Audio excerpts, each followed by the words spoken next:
We're back, guys. Hey, we are back. Hello, good evening. Good evening from the golden state of California. How's everybody doing tonight? We got a great show up ahead. A great one, guys. Keep it the list. Hello, Luby. Hello. How you all doing tonight? Just getting it started off. We're gonna check in to the governor race in California and see what the hell is going on. What's going on in Cali? We got a lot going on here, man. Not all good.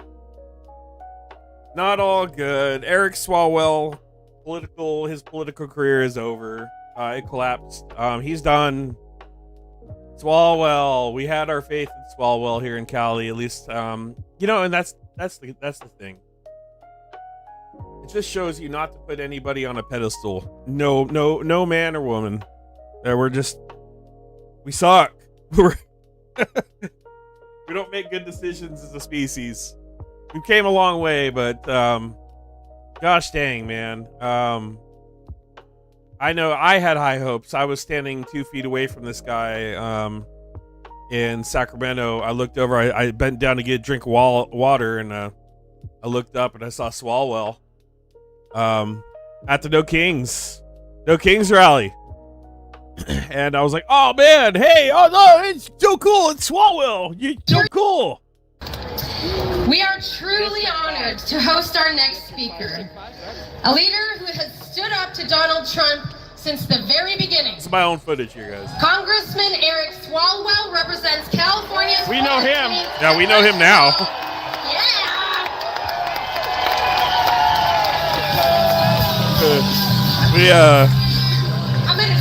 We know him now.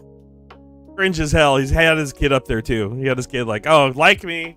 I have children like me. I'm a breeder. A former prosecutor and national security leader, he's the proud son of a police officer and a small business owner. Raised in a Republican household but driven by Democratic values. Oh God. Swalwell who? Oh God.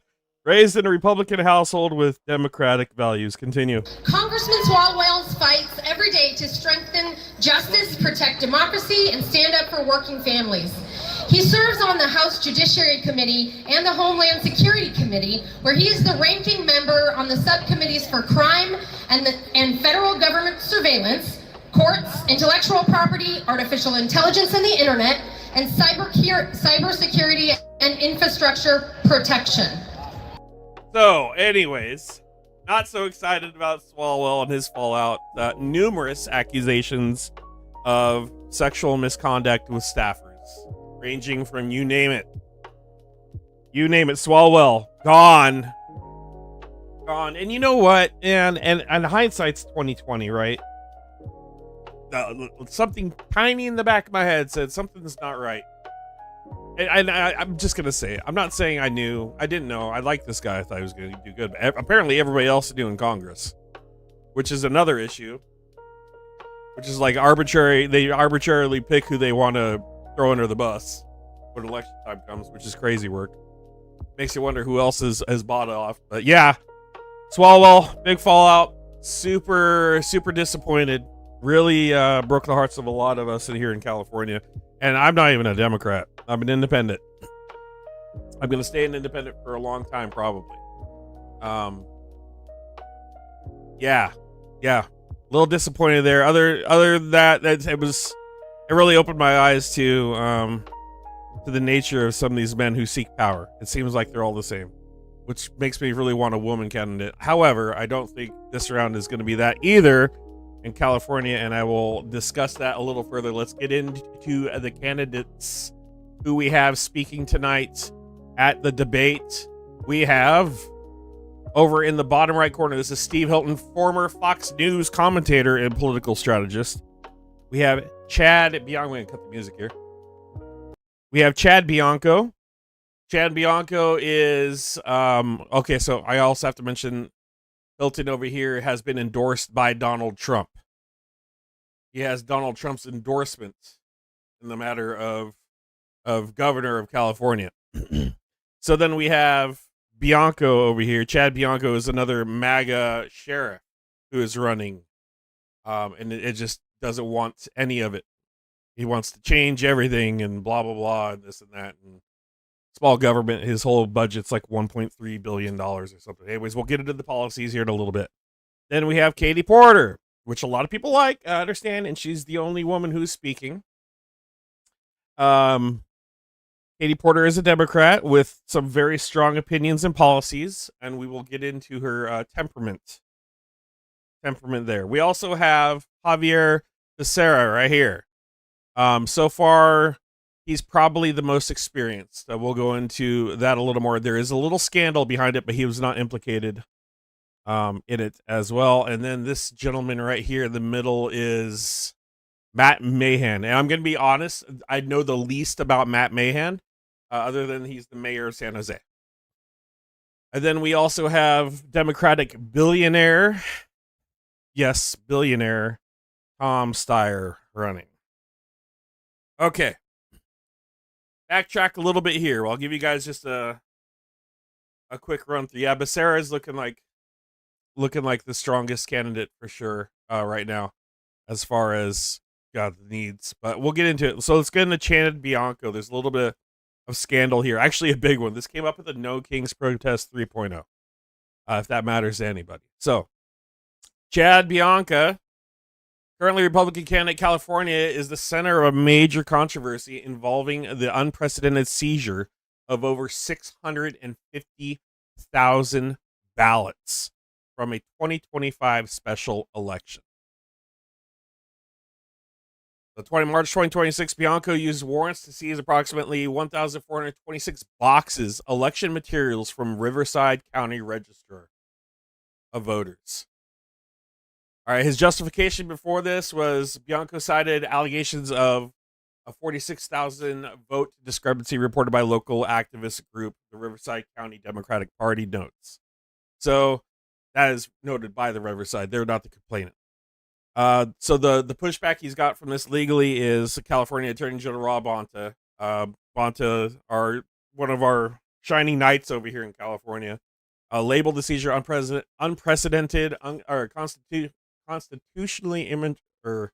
unprecedented constitutional emergency and a fishing expedition. The court intervened in April of this month, April 8th. The California Supreme Court ordered Bianco to pause the investigation and preserve the ballots. Okay.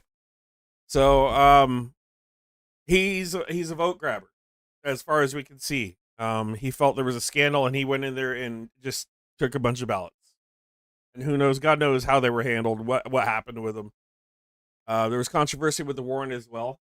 Cal Matters reported that the newly unsealed warrants showed the investigation relied solely on activist claims without direct evidence of fraud.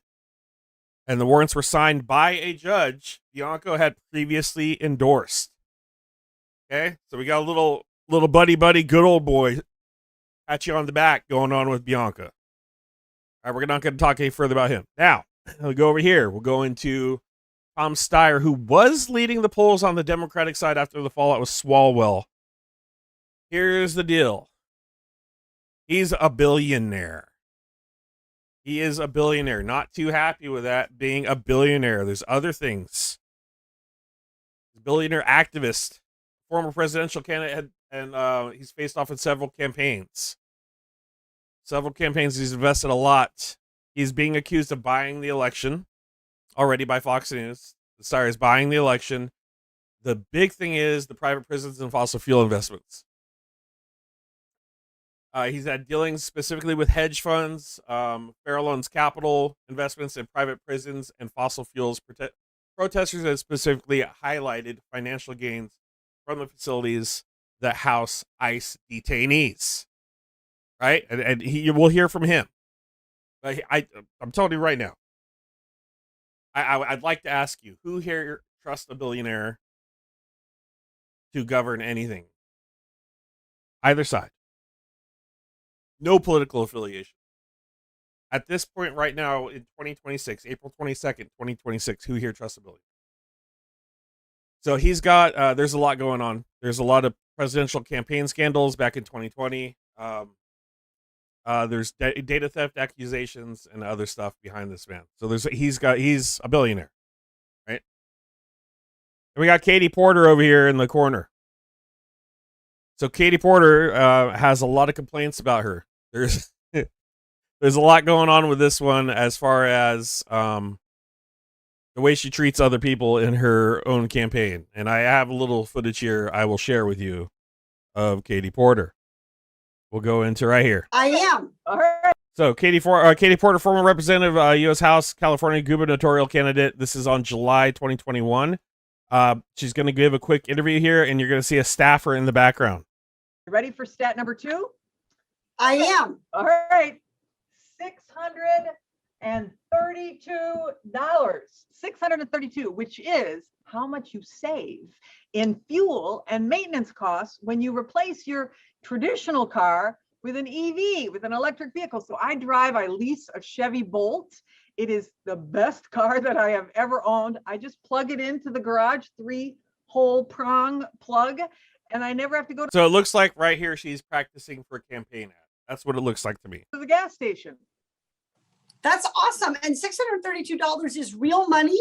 And I know here at UCI, we have a National Fuel Center Research Center, and they're also doing work on how to make electric vehicles affordable, including for low and moderate income people, working moms, single moms like me, people who really could benefit from an extra $632 in their pocket. And it's also not just the individual savings, but it's also the total savings for our economy.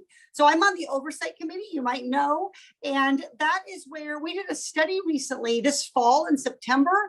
And what it showed is if we don't electrify our transportation sector, that we're going to lose more than 500,000 Californians dying prematurely to air pollution and other problems. And the state could lose.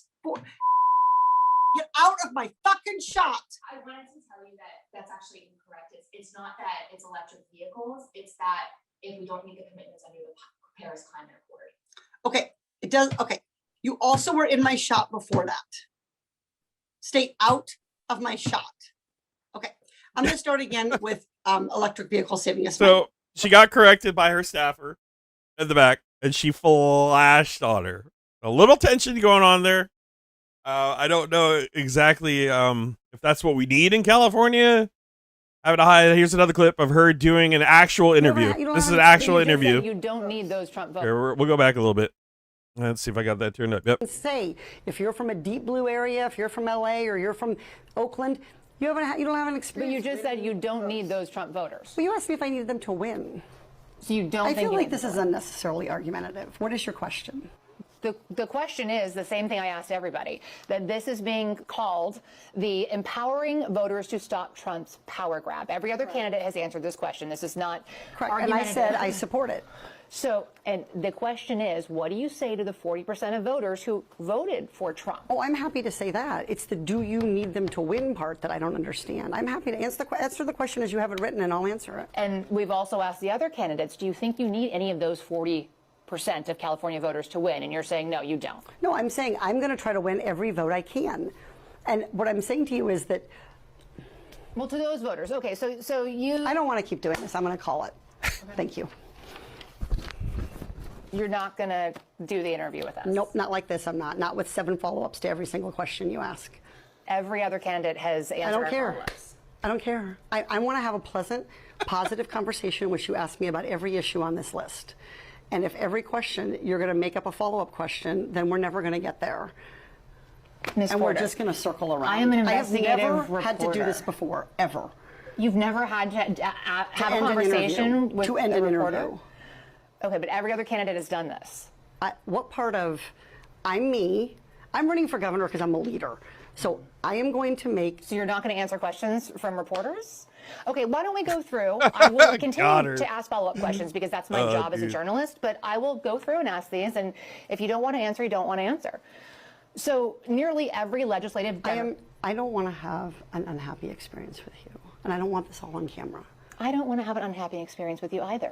I would love to continue to ask these questions so that we can show our viewers what every candidate feels about every one of these issues that they care about. and redistricting. It's a massive issue. We're going to do an entire story just on the responses to that question. And I've asked everybody the same follow-up questions.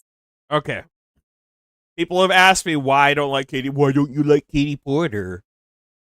If you're from a deep blue area, if just you're saying, from LA or you're from I think we might need someone who has less of a freaking temper.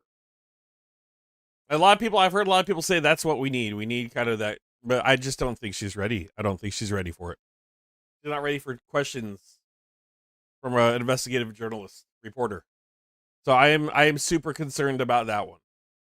But not the only one. You know, I mean, look, at the end of the day, I would probably, I don't even know. I'm not gonna. I can't. The MAGA, two are not. I can't do it.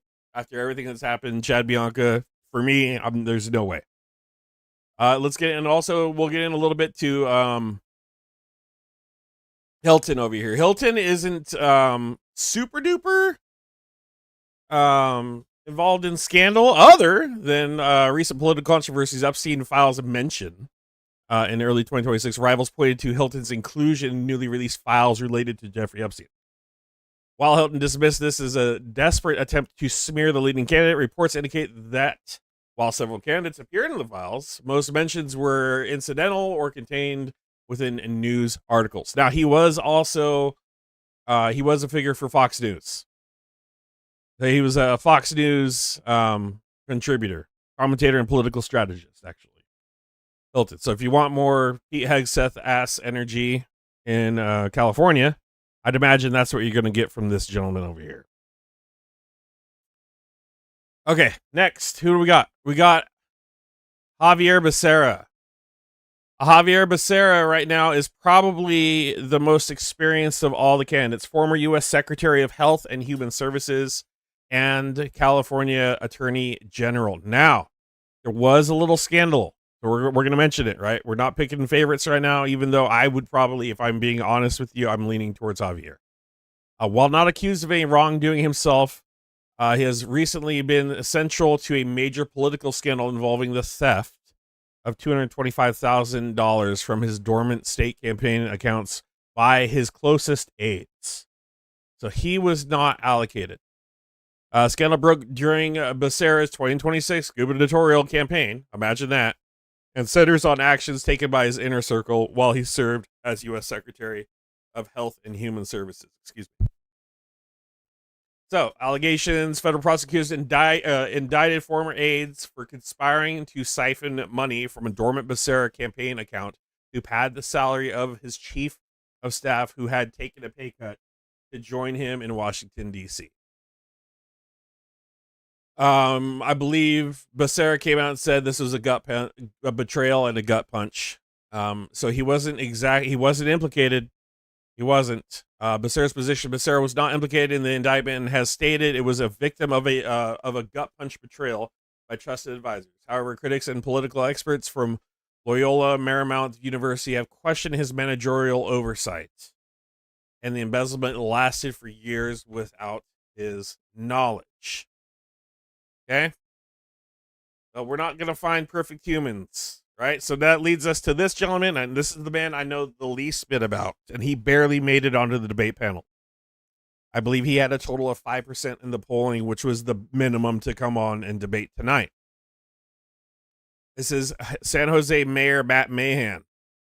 He has not been personally implicated in a singular major criminal scandal, but his administration and gubernatorial campaign have faced several scrutinies and criticisms and controversies, ranging from allegations of misusing city resources to his response to scandals involving other city officials.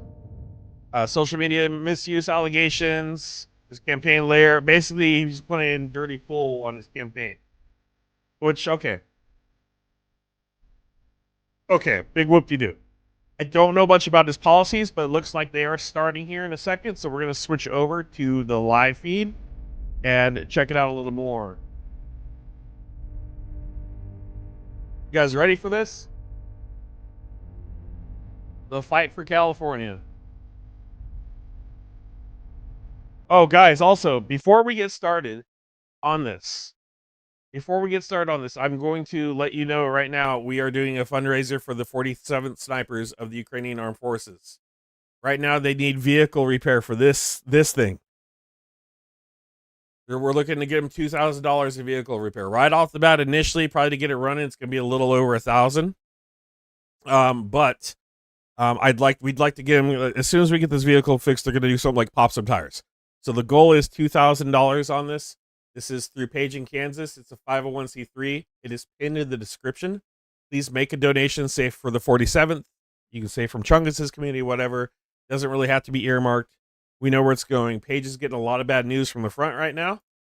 So it's critical that we still help these soldiers fight and win the Russians. And that's what we do. That's what we do over here. If you're new to the channel, if you didn't know, we buy candy bars for snipers. And right now we're buying, this is the group where we got the name of the channel from. Or the motto. The slogan of the channel. This is the group. This is the 47th Snipers. And they need our help. So let's get them some vehicle repair, please. If we could. No donation is too small. She reached out to me today, and she is pretty concerned with some news she got. So if we could help, that would be great. We want to see Putin fall, and we need to see Ukrainians live. Especially ones near and dear to our hearts, which they are. All right, let's go back.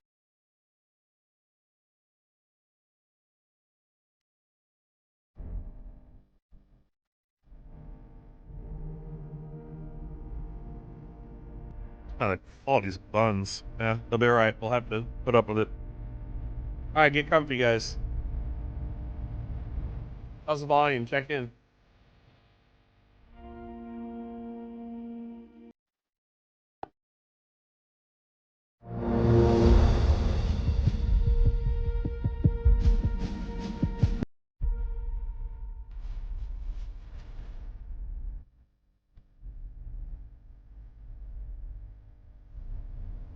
But turn it up a little bit.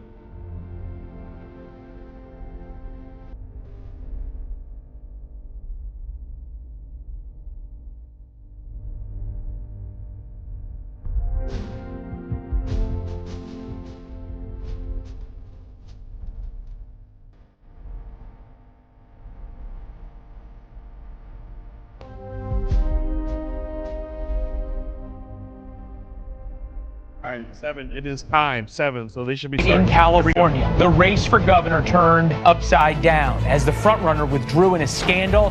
Now, for the first time, the new leading candidates square off. And who will separate themselves from the pack? A Republican, Steve Hilton. Everyone can see things have gone off track. Life is impossible. Chad Bianca. I see the dysfunction in Sacramento, and somebody has to do something about it. Or a Democrat, Tom Steyer. I want to make sure we're on the side of working people. Katie Porter. People know that we're going to need someone who's going to be strong, who's going to be tough, who's going to be a fighter. Javier Becerra. Listen, I've been confident I can get those voters since the day I jumped in about a year ago. Matt Mahan. Well, this race is wide open, more than ever.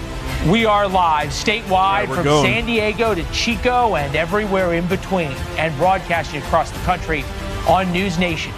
Debate night in California. This is Inside California Politics, Governor's Debate. Good evening. I'm your host, Leland Vittert. It is the debate everyone is talking about after a plot twist which shook the California governor's race to the core. Eric Swalwell's departure led Nexstar Media Group to take the unprecedented step of repolling and restaging the debate in just a few days. 2 new candidates have been invited onto the stage after that repolling. There's a lot to get to. Here's the debate moderators, Frank Buckley of KTLA and Nikki Lorenzo of Inside California Politics.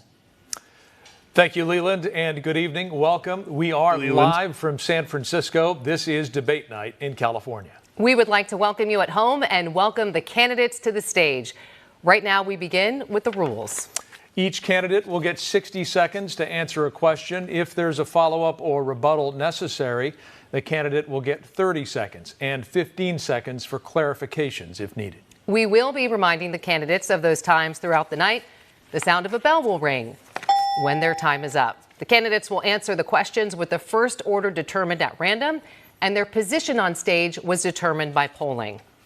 Our first topic tonight is the cost of living in California, and that includes the high cost of gas.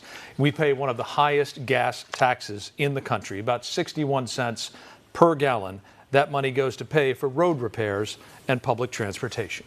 Mr. Steyer, the first question of the night goes to you. Should we cut the gas tax? You have 60 seconds.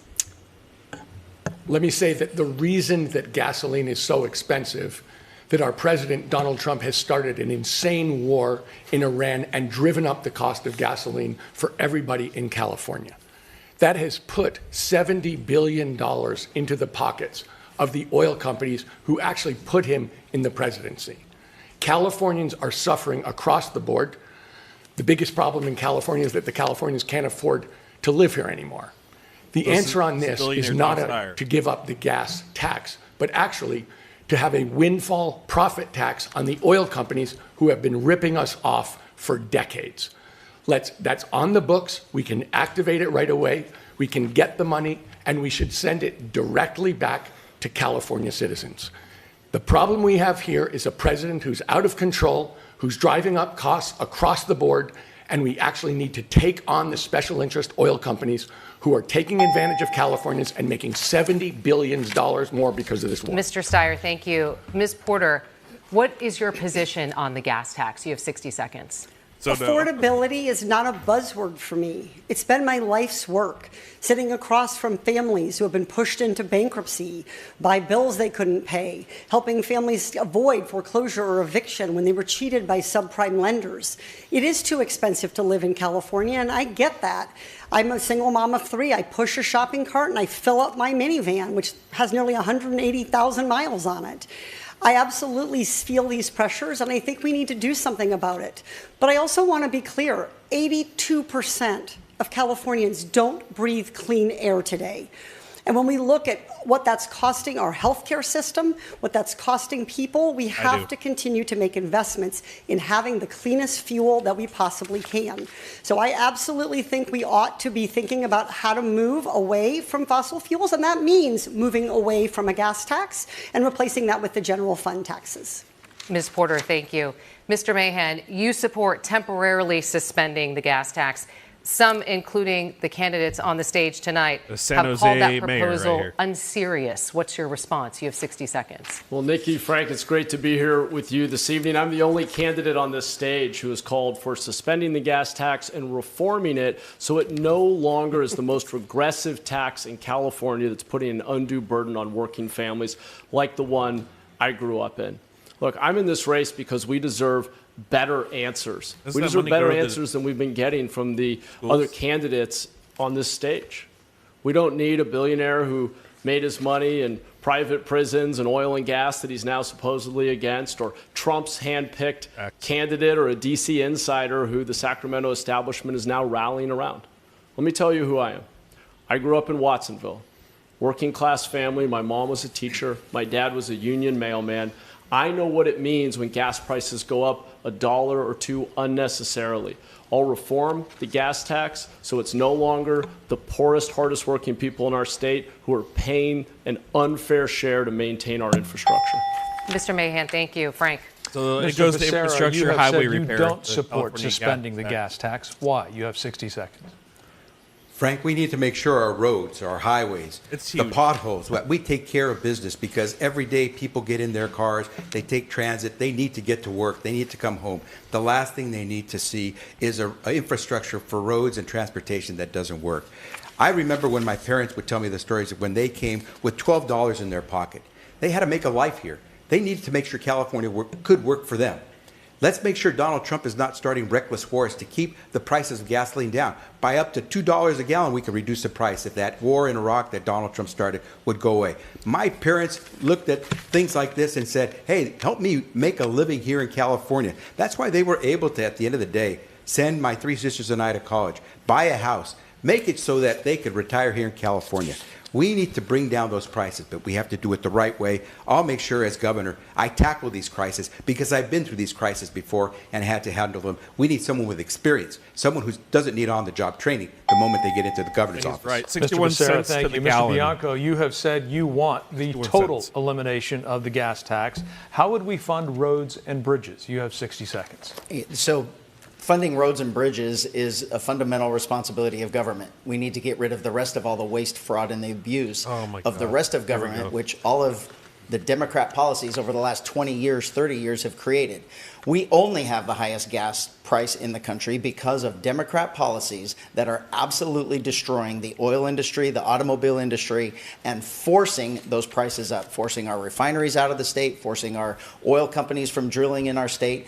When you send oil, make it into gasoline and send it to across state lines and it miraculously becomes $2 cheaper, you know that your state is the problem. It is Democrat policies for the last 20, 30 years that are driving the cost of not only gasoline, but the cost of living in California up. I remember we have the highest cost of living in the country because we have had one party, really Democrat progressive rule for decades that is destroying this state. Mr. Bianco, let me ask clarification one more time. How would we fund roads and bridges if you eliminate the gas tax? You have 15 seconds. We eliminate all of the waste, the fraud, and the abuse that's going on where our money is being spent now. My Doge. The number one responsibility of government is public safety. Number two is infrastructure. And if you look at where California spends its money, infrastructure is way down the line. Don't say that the gas tax is funding our roads because we have the worst roads in the entire country. Mr. Bianco, thank you. Mr. Hilton, you support permanently we also have the most people that drive on them in half and eliminating carbon climate policies.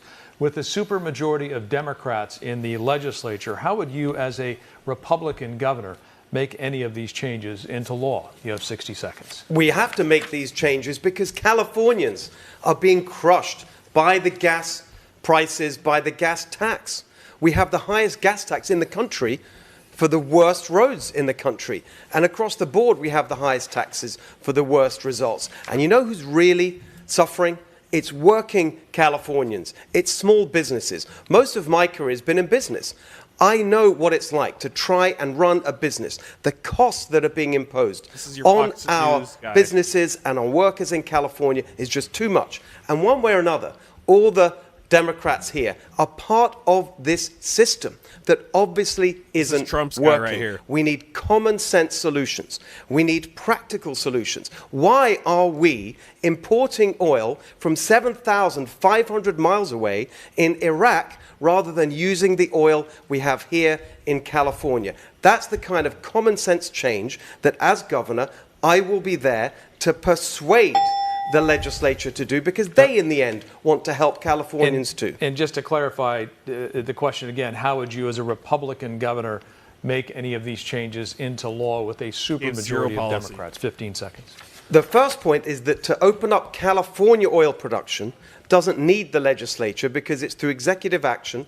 The way that they've been closing it down is through an agency of the executive branch called CalGEM, the California Department of Geologic and Energy Management. I would replace the people in there and give them a clear instruction to issue permits to our oil industry to produce oil here in California so we can cut gas prices for California families and businesses. So that's Trump's guy. This next question is a follow-up question. It is for all of you.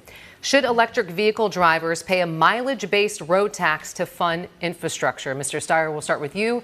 You have 30 seconds. So let me say this. I think it is critical that California get off fossil fuels. Electric vehicles starting cost is too high, and I would triple the credit so that people can afford to buy electric vehicles and no longer be subject to the fossil fuel costs and the fossil fuel control. Should they be paying the equivalent of a gas tax? Yes. But the truth is, electric vehicles are cheaper. That is our future, and we need to move to it as fast as possible. Mr. Steyer, thank you. Ms. Porter, same question to you. You have 30 seconds. I don't trust him at all. I think all taxes should be progressive. The very wealthy, the billionaires, should pay more.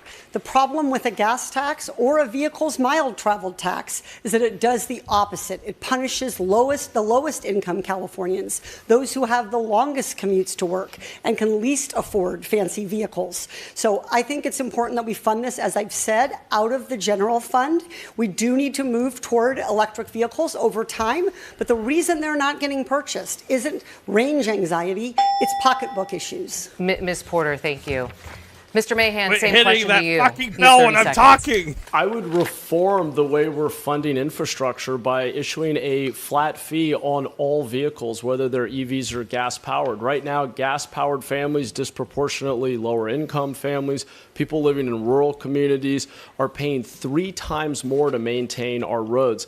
The way to achieve our climate goals is to invest in innovation, infrastructure, smart targeted subsidies, not to punish working people who can't afford an EV. Mr. Mahan, thank you. Mr. Becerra, same question to you, and I'll repeat it. Should electric vehicle drivers pay a mileage-based road tax to fund infrastructure? You have 30 seconds. Well, let's think about our commuters and what they want to see. I know that they want to see roads, bridges, highways that work for them, that let them get to work, that let them pick up their kids. They don't want to have potholes that ruin their vehicle tires and wheels. They want to have roads, bridges, highways that work. So I would say, let's take a look at all of the above. Whatever works. I'm not going to let our transportation infrastructure crumble. We have to make sure it's working for all of us. And so let's consider anything that works that the public can get behind. That's how I would do it. Specifically, though, just to clarify here, would you support a tax for electric vehicles? 15 seconds. If we see that that's one option that people support, I would make sure that we are funding our infrastructure. We can't let that go because what we have is when we let our roads and our bridges crumble, people suffer, commuters suffer, and we pay a higher price. So we will fund our transportation infrastructure. Mr. Becerra, thank you. Mr. Bianco, same question to you. You have 30 seconds. Let me make this very, very clear. California doesn't have a money problem. We have a money spending problem by decades of Democrat failures. Every answer you've had so far for the California public, they're raising your taxes, they're taking more and more of your money because they refuse to stop their spending.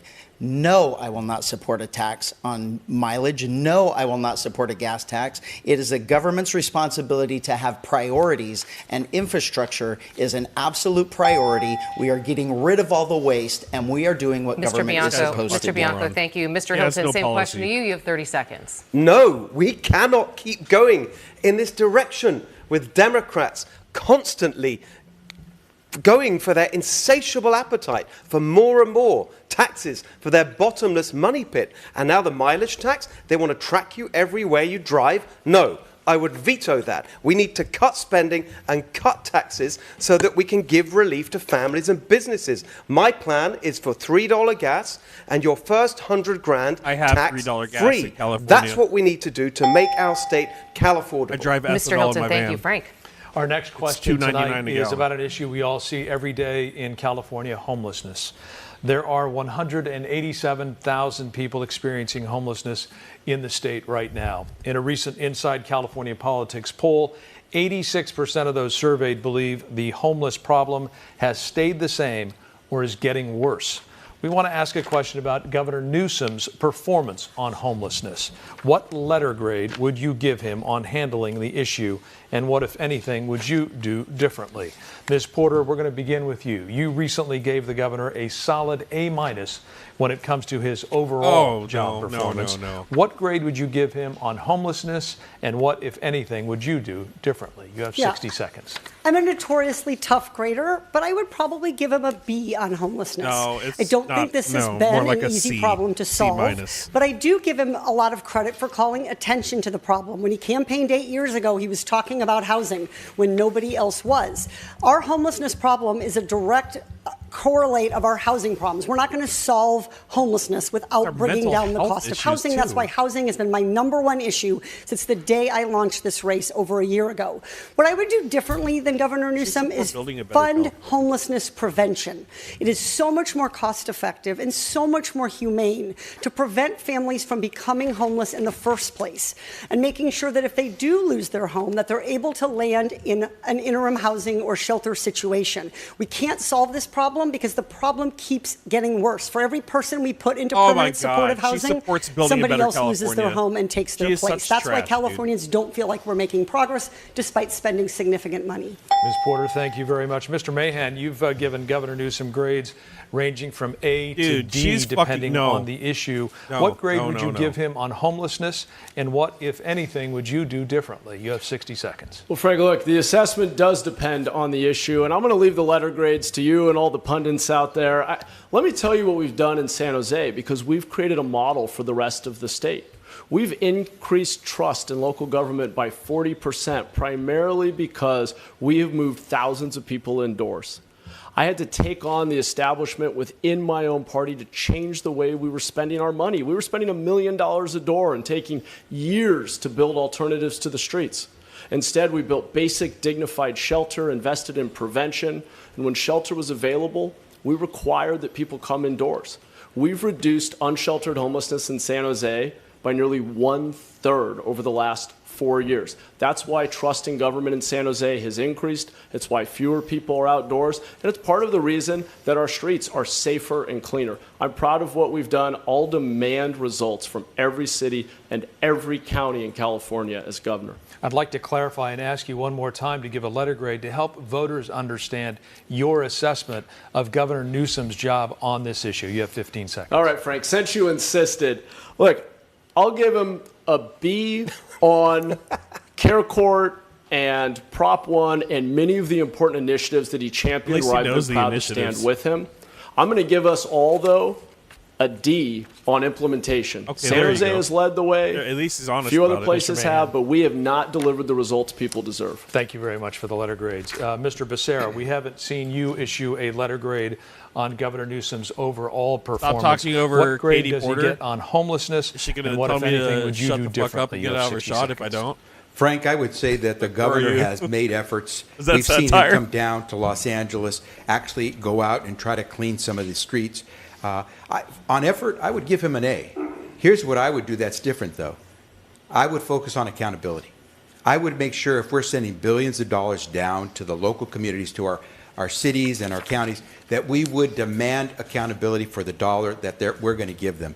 We need to see results, and results are what you see on the streets. We need to pull folks up, help get them back on their feet, and that's what I would do. But what I will tell you is my principal job as governor, and I'm glad to hear other people are saying this, is I'm going to keep you housed. If you are in a home right now, renting or owning, if you lose your job unexpectedly, or you have a medical emergency, and now you're about to become homeless as a result of that now unaffordable expense, tell me what you need. How can I help you keep your home? Because it costs me so much more money to pick you off the streets, provide you with the assistance in the shelter, than it does to keep you in the home that you're already paying for. Mr. Becerra, he makes a lot of sense when it comes to housing. Question. And also, you're saying that anyone who needs housing assistance, you will help them. That means the government will help them. How much is that going to cost, and where does that money come from? You have 30 seconds. Yeah, Frank, we spend billions, tens of billions of dollars right now to try to pull people off the streets. Do you think it's working? It would cost us a fraction of that amount to help someone who temporarily lost their job stay in the home. If they, for 2 or 3 months, fall behind on the rent, they don't get kicked out, because we'll try to support them.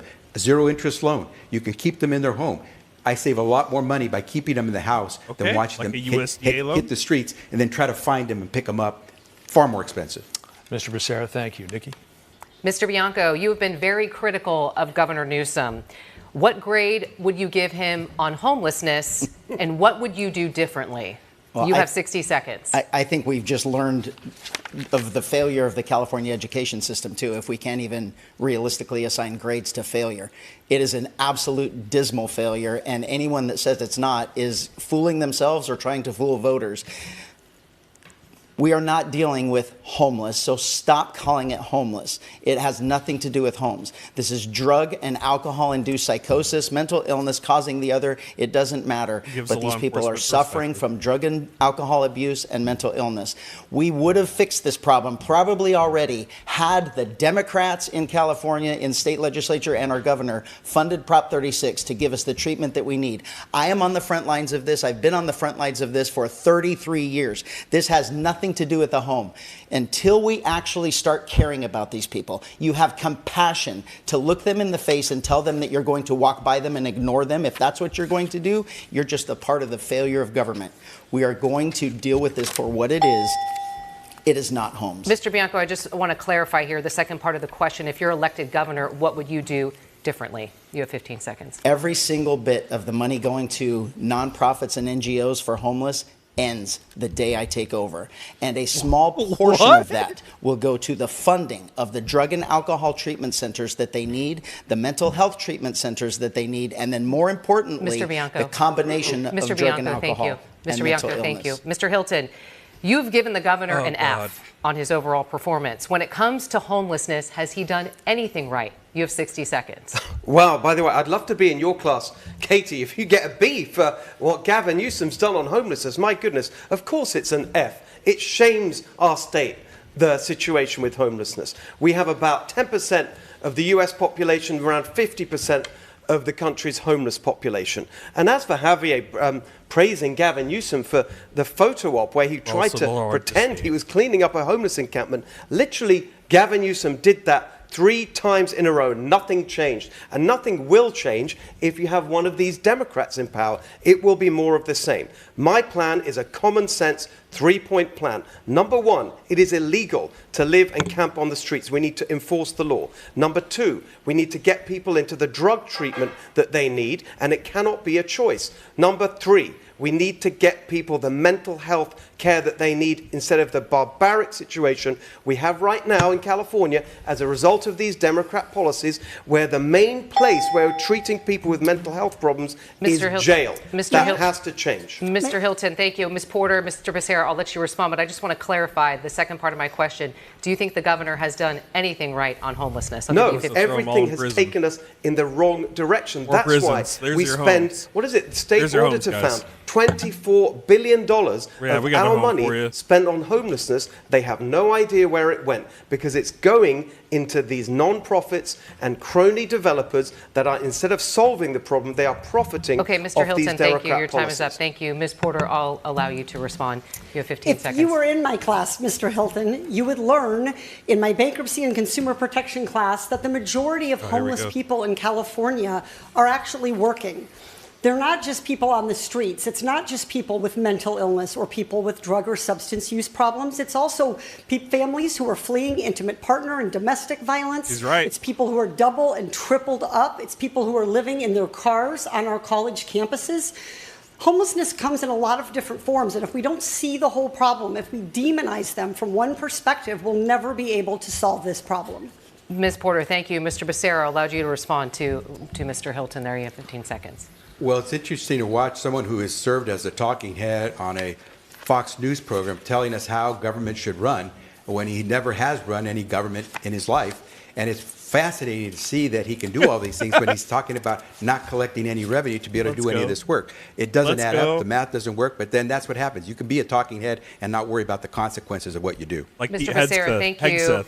Mr. Steyer, the last time you were asked to grade Governor Newsom, let me ask this question. We know you have a lot to say tonight, and we have a lot to get to. So let me ask you this question here. Mr. Steyer, the last time you were asked to grade Governor Newsom, you passed, saying that you hadn't followed his record closely enough. Are you ready to give him a grade on homelessness? And what, if anything, would you do differently? You have 60 seconds. I give the governor a B- on this. And I want to start with a simple statement, which is no one gets well on the street. What I would do is make sure to keep as many people off the street, and if they're on the street, to get them off as fast as possible. Because only 1 in 7 people who becomes homeless starts with a serious mental health problem, either bipolarism or some sort of substance abuse. But being on the street itself is such a stressful, vulnerable, dangerous place that it creates mental health problems for many people. Do you know about being That's homeless? why I'm in favor of emergency interim housing. Getting people into one room with a key, shared laundry and food. Oh my God. You don't have to be clean. Ronald McDonald and houses. You can bring your animal. We need to get people off the street. And let's remember this. We want our cities to be walkable and safe. We want kids to be safe walking down the street.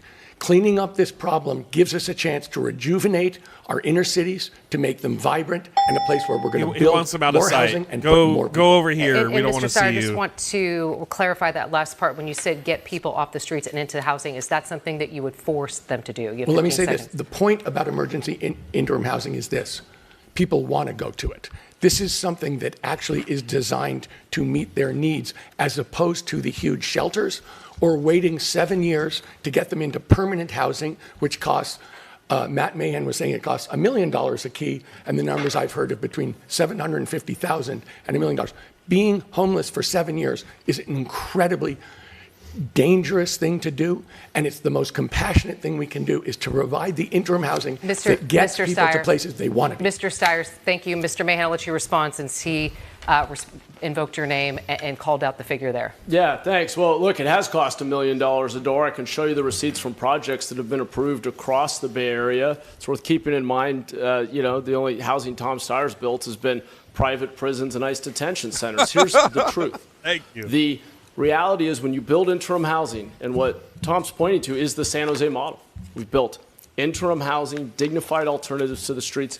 70, 80% of people have been willing to come indoors. There's also a share of folks who are out there who are unwilling or unable to come indoors. Mr. Mahan, we have to be able to mandate the treatment. Mr. Mahan, thank you. Mr. Stiers, I'll give you 15 seconds. Mahan, hit him. So let me say this. Hey, my wife and I started a nonprofit bank to basically go in and support the people who can't get financing from normal banks. We have financed 17,000 low-income housing units. We have made sure that every loan is measured only for its impact on the community, either in terms of economic growth or environmental sustainability, and we don't make a dime out of it, and we absolutely never will. Mr. Stiers, thank you. Now we would like to ask a question about each of your individual campaigns. You will have 1 minute to answer this question. Mr. Mahan, we will start this round with you. Artificial intelligence is replacing jobs in every industry. Your campaign is supported in part by billionaire tech executives. How can voters concerned about AI trust you to work for them and not the tech industry? Oh, God, you have 60 seconds. Thanks, Nikki. I'm the only candidate on this stage who has direct experience with deploying AI in government and regulating it. We created the playbook in San Jose that hundreds of other cities and counties use to put restrictions on how technology is used. Being the mayor of the largest city in Silicon Valley, I am at the forefront of these technological changes. I know that these tools can be harnessed to do great good, to make government more efficient and more responsive. We've sped up buses and improved language access. But I also understand the risks to privacy, misinformation and manipulation, job loss, which is why we've put strict regulations on our use of technology that other cities are following. He's supporting Building a Better California, which is ran by frickin' Sergey Brin, the top donor who's in the Epstein files, is on the island. He can't be trusted. I am not afraid to regulate big tech or any other industry, and as governor, I'll make sure we protect the people of California. Mr. Mahan, thank you. Nope. Mr. Becerra, you were chair of the Democratic caucus when Eric Swalwell was elected to Congress. You said in a recent interview that, quote, many of us heard the rumors. What rumors did you hear, and should you have pursued the rumors as a member of Democratic leadership? You have 60 seconds. Thanks, Nikki. Yeah, you hear rumors all the time about all sorts of things.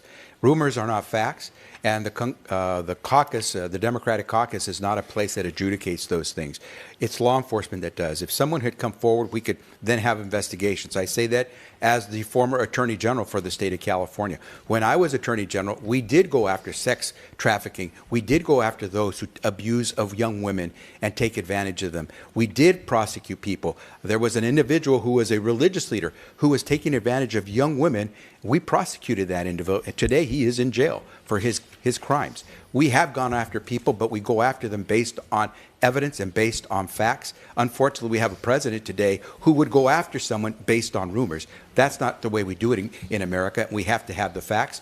Rumors are one thing, but getting the facts really gets you to move. And let me just applaud those courageous survivors who stood up and told America what the truth was. And today, Eric Swalwell was facing accountability. Mr. Becerra, thank you. Frank. Mr. Bianco, you took an unprecedented action recently, seizing 650,000 certified ballots by your own county election officials as part of an investigation into election fraud because of an allegation by one group. The California Supreme Court has ordered that investigation paused for now. Do you believe California elections are secure, and would you consider taking the same action after the primary election if you don't believe the results? You have 60 seconds. Well, we're never going to know if our elections are secure, because when law enforcement does legitimate investigations into the allegations, it's stopped by our current Democrat one-party rule in California, particularly our embarrassment of an attorney general. So this was a very, very basic, normal investigation. The allegation didn't come from a group. It came from reports that our own records, county records from the Registrar of Voters that do not match the output of votes He's counted. talking about his so a seizure very of simple ballots. investigation would have counted those ballots to see if they match the votes. But we now have a massive political outcry from our Attorney General using political lawfare to stop a lawful investigation. And it wasn't the investigation was not stopped by the Supreme Court. It was stopped so we could argue these ridiculous allegations from the Attorney General about whether or not he has authority to stop that investigation in the first place. All right, I want to pull back on Mahan a little bit. Does support building a better California, but not the petition itself. However, he is tech back, so that's concerning. You made that assumption that that's why this happened. That is absolutely horrific that you basically said that I did that because of how I felt. If we get information, I've been 33 years in law enforcement investigating crime. Do you want me to start doing that with murders? I mean, this is ridiculous. This is an absolute ridiculous question. This is a ridiculous topic because we have an allegation of voter fraud. And Californians are sick of voter fraud. They're sick of politics. And they believe there's voter fraud. Right, but Mr. when we Bianco. try to fix it, it is stopped. All right, Mr. Bianco, thank you. I don't Mr. believe Hilton, there you is. said you were deeply Not honored a to big recently amount. receive President Trump's endorsement. That's despite the fact that 62% of Californians disapprove of the job he is doing. Are those Californians wrong? You have 60 seconds. One of the proudest days of my life was the day I became an American citizen. It happened in a ceremony right here in San Francisco. So it is a deep honor for me to be endorsed by the President of the United States. God. And here's the thing that's going to help every Californian when I'm governor, is that we will have a constructive relationship and partnership with the federal government, which would be the case, I would hope, for any party in that situation, so that we can make things better in California. Work with the president and his administration to manage our forests better, to harvest the timber so we can build the single-family homes we need for young families, to work to increase California energy production as he wants to do, so we can lower gas prices, to fight the fraud in our government so we can cut spending and cut taxes, to work to enforce our immigration laws. In all these areas and more, it will benefit every Californian to have a governor who is a partner on these issues with the president and his team. Much. Nikki? Mr. Steyer, you are the only billionaire in this race. According to reports, you and your wife paid $5.4 million in federal taxes in 2024. You have said repeatedly, quote, tax me more. How much more should you be paying? And there's nothing preventing you from paying more. Have you? You have 60 seconds. So let me say this. I'm the only billionaire on the ballot, Nikki, but I'm not the only billionaire in this race. Oh, he's got a The point billionaires there. and corporations are spending big in this race to oppose me and to support the other people on this stage. In 2024, corporations spent $540 million to lobby in Sacramento. They are literally spending tens of millions of dollars against me. I'm the billionaire who wants to tax other billionaires. I'm the billionaire who's taking on the electric monopolies and trying to break up their power. I'm the billionaire who wants to tax the oil companies and make polluters pay. So when you say I'm the only billionaire in the race, yes, but I'm the person who is the change agent in this state. I'm the person who's taking on the funded corporate interests who are driving up costs for Californians in every place. No one wants to take them on. I'm doing it. They're spending tens of millions. And let me say this. On Earth Day, the oil companies dropped $5 million today against me to fight me on Earth Day. Thank you very much. Mr. Steyer, thank you. And I just want to clarify for people watching this right now. Two parts of the question. You said tax me more. How much more? And there's nothing preventing you from paying more taxes. All of it. My wife and I have said that we will give the bulk of our money away while we're alive and in the process of doing that.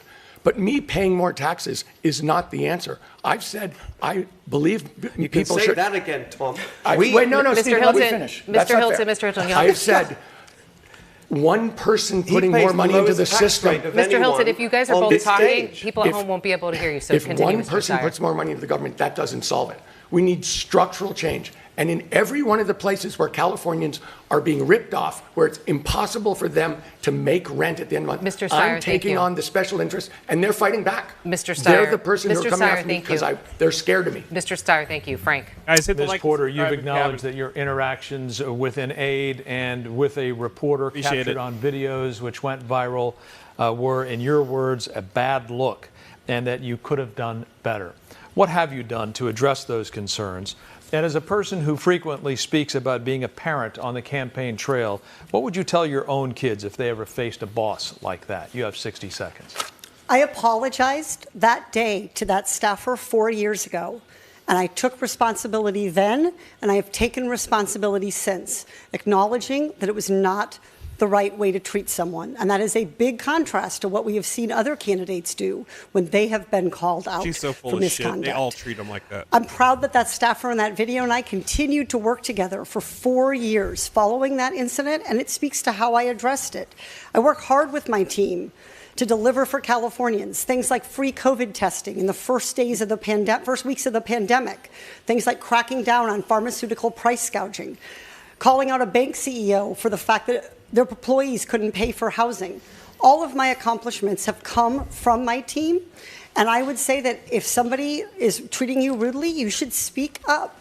And that's what I would want my children to do, and that's what I did when I was being pushed again and again and again to kowtow, to give in and defend Donald Trump when he was engaged in despicable actions. I wasn't going to do that for that reporter, and I will not do it as governor. Ms. Porter, thank you very much. With that, we're going to take a short break. When we come back, we're going to ask the candidates about an exclusive. Oh, right now, I feel, honestly, I don't feel comfortable. Look, a billionaire is morally and ethically divergent from representing us. I don't care if he's Democrat. I don't care if he says he's Democrat or Republican. I don't care. He's billionaire class. As far as I'm concerned, they were all on Epstein Island.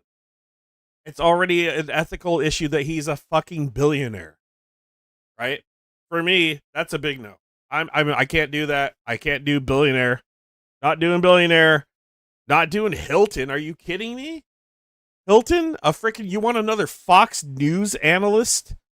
You want a Fox News analyst as a governor? He doesn't have a clue what's going on. Trump endorsed Fox News analyst. How's Donald Trump doing right now? Has anybody checked in on Trump? Is he still? No. Bianca? No. He would absolutely. He just wants to build prisons and throw everybody in jail. We're not doing that. We already tried that back in the 90s. Crime was still through the roof. Everything was terrible. No. I don't like him. Also, ballot snatching, and there was no definitive proof that there was actually waste, fraud, and abuse or election scandal or election abuse going on. He just snatched a bunch of ballots. That's fucking corrupt. I would question what's going on in the sheriff's department where he is the sheriff at. Katie Porter is full of shit. I don't like her demeanor. She's too much of a hothead. Billionaire, not a billionaire fan. Techie mayor, tech back to mayor. You're talking tech.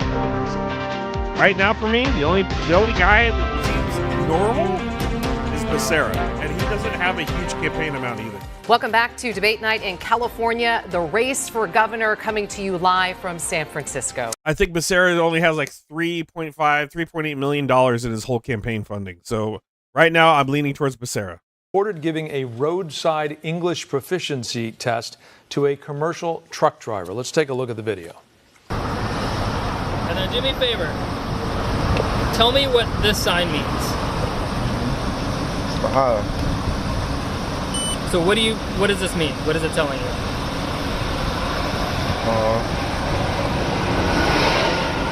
What does this sign mean? This video is captured following the U.S. Department of Transportation withholding $40 million in funding, saying California is the only state in the country that refuses to ensure Big rig drivers can read road signs and communicate with law enforcement. Mr. Becerra, we begin this round with you. Should the CHP be giving English proficiency tests to truck drivers? And if not, would you as governor push back against the Trump administration on this policy? You have 60 seconds. I would definitely push back on the Trump administration on, again, a reckless policy.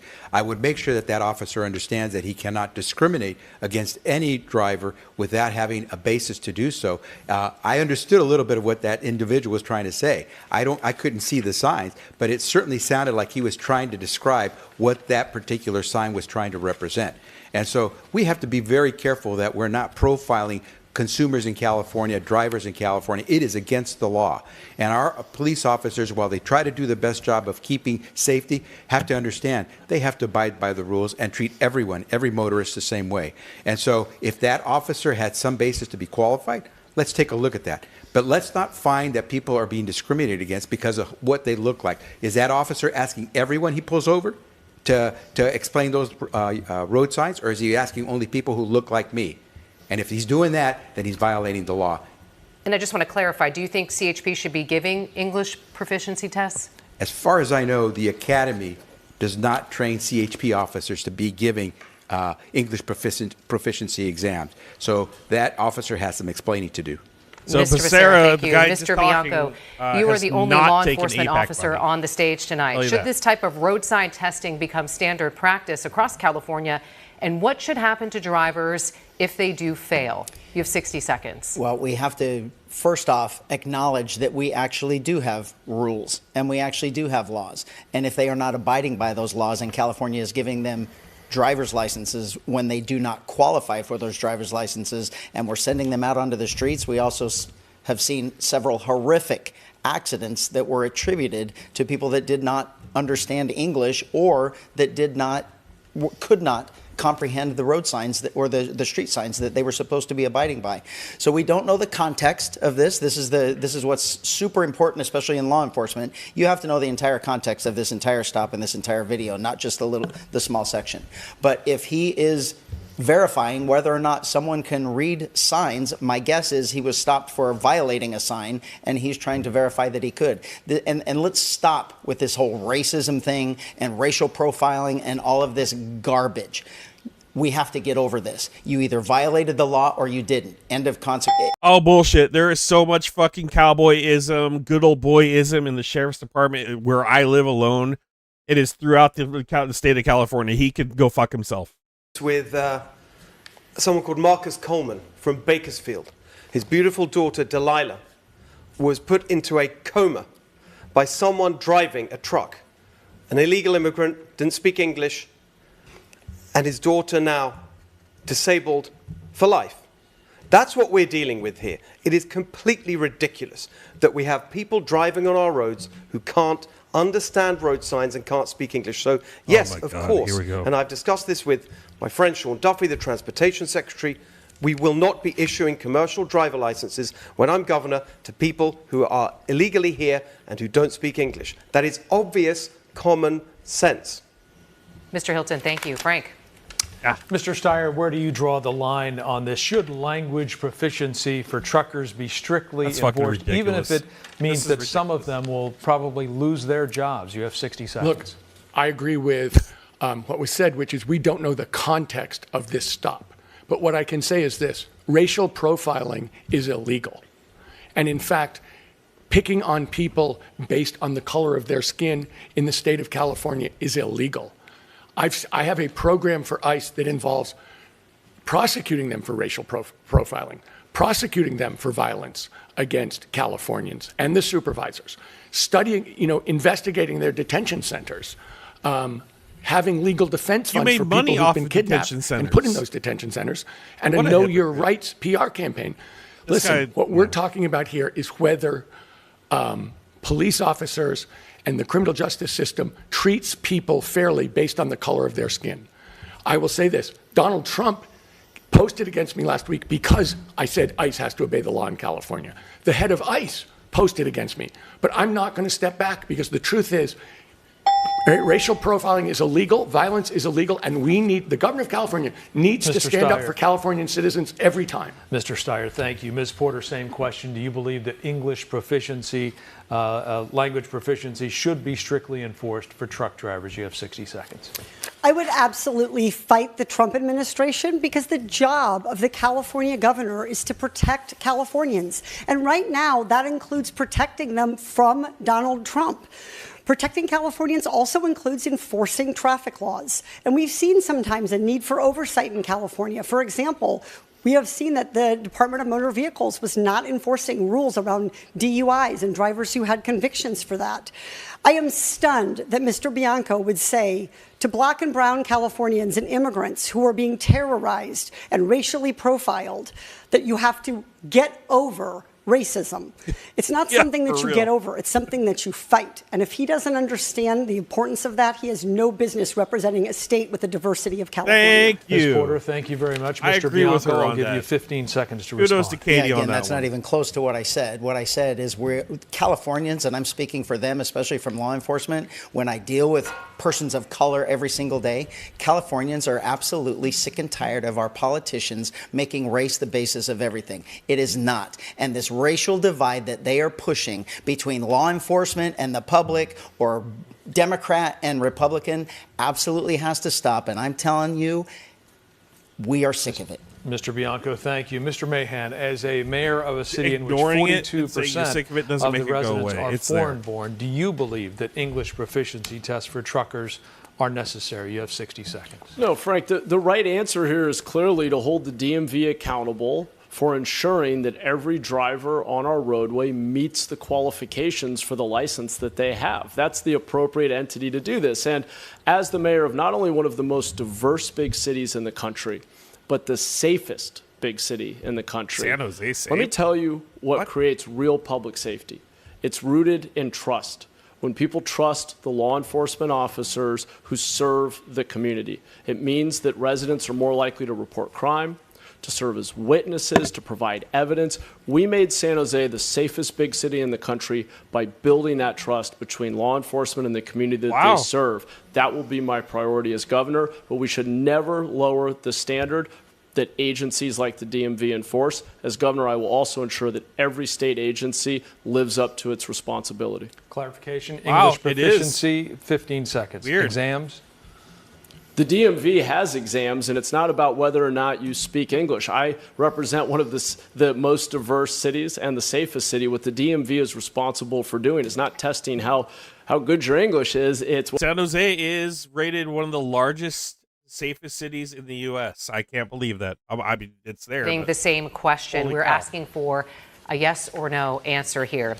If you do not finish in the top two on June 2nd, will you endorse your party's nominee? Mr. Steyer, we will start with you. Yes or no? Yes. Do you want me to go to elaborate, or is it just yes? Yes or no? Yes. Yeah, I said yes. Thank you, Mr. Steyer. Ms. Porter? Absolutely yes. I guess we are going to let you elaborate, so I'll go back to you, Mr. Steyer. I'll give you 15 seconds. Let me put it to you this way. If there's a Republican in the race, that Republican will be supported by and also supporting Donald Trump. Donald Trump is raising our gas prices. Donald Trump is kicking 1 to 3 million people off Medi-Cal. Donald Trump is he is trying to punish California every way he can, and the people who are supporting him are also supporting ICE. That is a legal organization that is terrorizing and victimizing Californians. How can I support that? Mr. Steyer, thank you. Ms. Porter, I know that you said yes. Off the detention facilities, so you yes, supported absolutely. And I have a track record of supporting other Democrats. Mr. Steyer likes to talk about his giving pledge, but what he's done with his own money is more give me an opportunity to be the governor. I think it's really important that we support other Democrats. I've campaigned for other people in purple seats. I've raised money for other people. I was a successful fundraiser and a successful campaigner, and I've used that to beat Donald Trump everywhere we can, and I would do the same thing in this race. Ms. Porter, thank you. Mr. Mahan, we'll come to you. If you don't finish in the top two on June 2nd, will you endorse your party's nominee? You have 15 seconds. Well, we don't have party primaries, but assuming there's a Democrat and a Republican, I'll endorse the Democrat, but I will make very clear to them and everyone else that the best resistance to Donald Trump is delivering results in people's lives, just as I've done as the mayor of the third largest city in the state, where we're building thousands of homes. Mr. Mahan, we've reduced thank you. crime and reduced homelessness. Mr. Mahan, thank you. Mr. Becerra, same question to you. What we need is the best person who can fight those who are attacking California, like Donald Trump. Someone who's actually taken on Donald Trump, not just fought, but won. Not someone who just wants to fight to do more for housing, but has and can improve the lives of so many people, has fought for better health care. I will support that Democrat in the runoff. Mr. Becerra, I'm hoping thank you. I'm the one that's there. Mr. Becerra, thank you. Frank. I'll ask the Republicans now. We've heard from the Democrats. Mr. Bianco, if you do not finish in the top two on June 2nd, yes, there will is you a endorse refinery your party's issue nominee? in California. 15 seconds. The only people who are hurting California are Democrats. It is not Donald Trump. They keep saying Donald Trump because Democrat policies are a dismal failure in California. They have nothing to point to. I'm not going to support my opponent because it's going to be he and I going to November. Okay.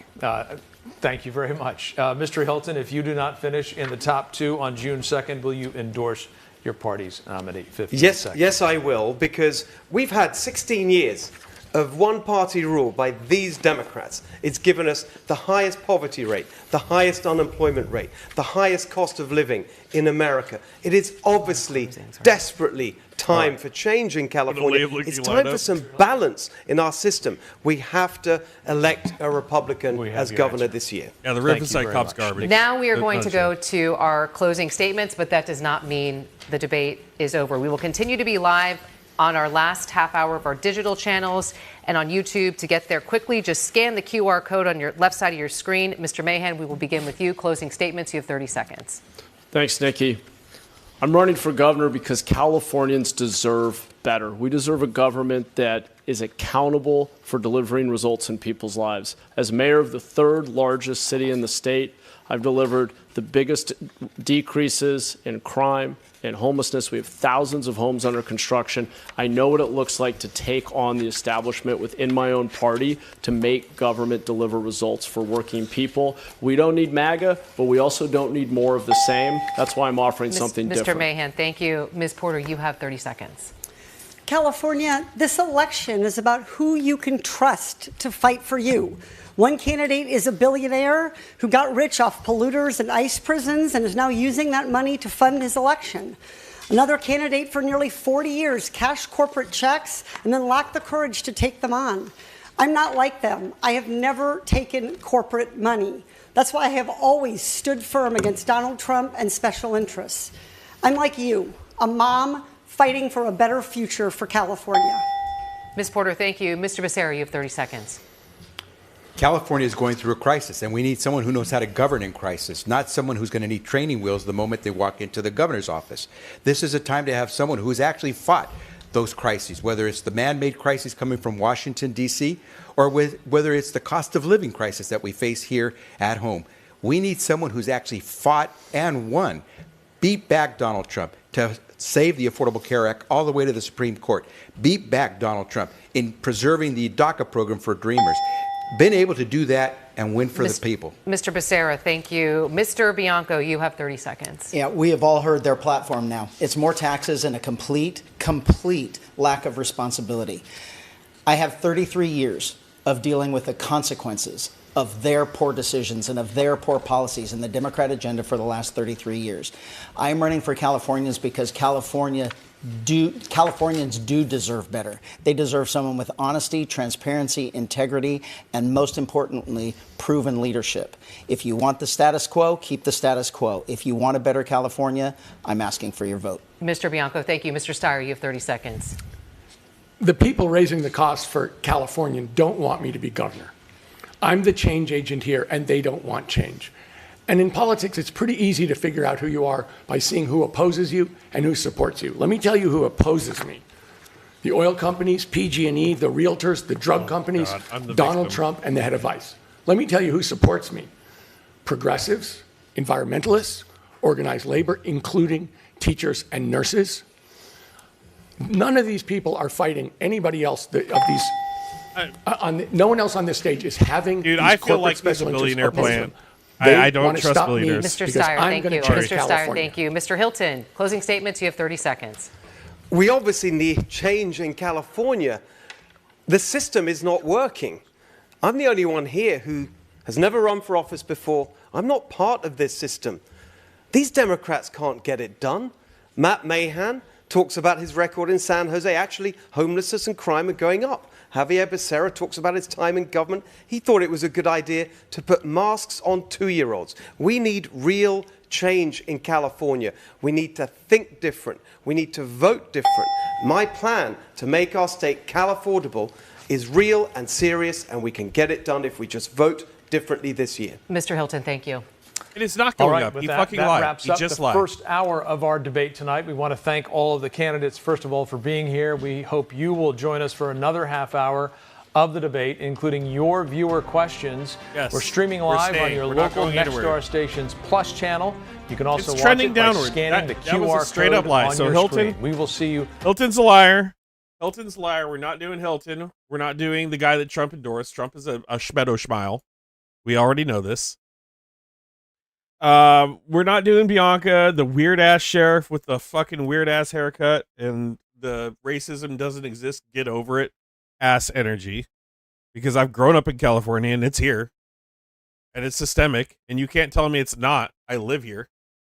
So fuck off with all that. We're not doing the billionaire Democrat because he's a Democrat and he's a billionaire. And he says ice bad, but I made a ton of money off ice. We're not doing that. What is Gatorbait? Gatorbait, calm down. It's California. Look at Gatorbait. Gatorbait in the chat. He's just sitting there raging. So right now we've got Mahan, the tech-backed mayoral candidate from San Jose, who seems to be doing an okay job in San Jose. Or Katie Porter. I'm saying Becerra so far. Becerra has presented the best case. He is the most experienced candidate. He has not received APAC money. He's a Democrat, but he seems to be the most normalized out of the bunch, and he already has experience.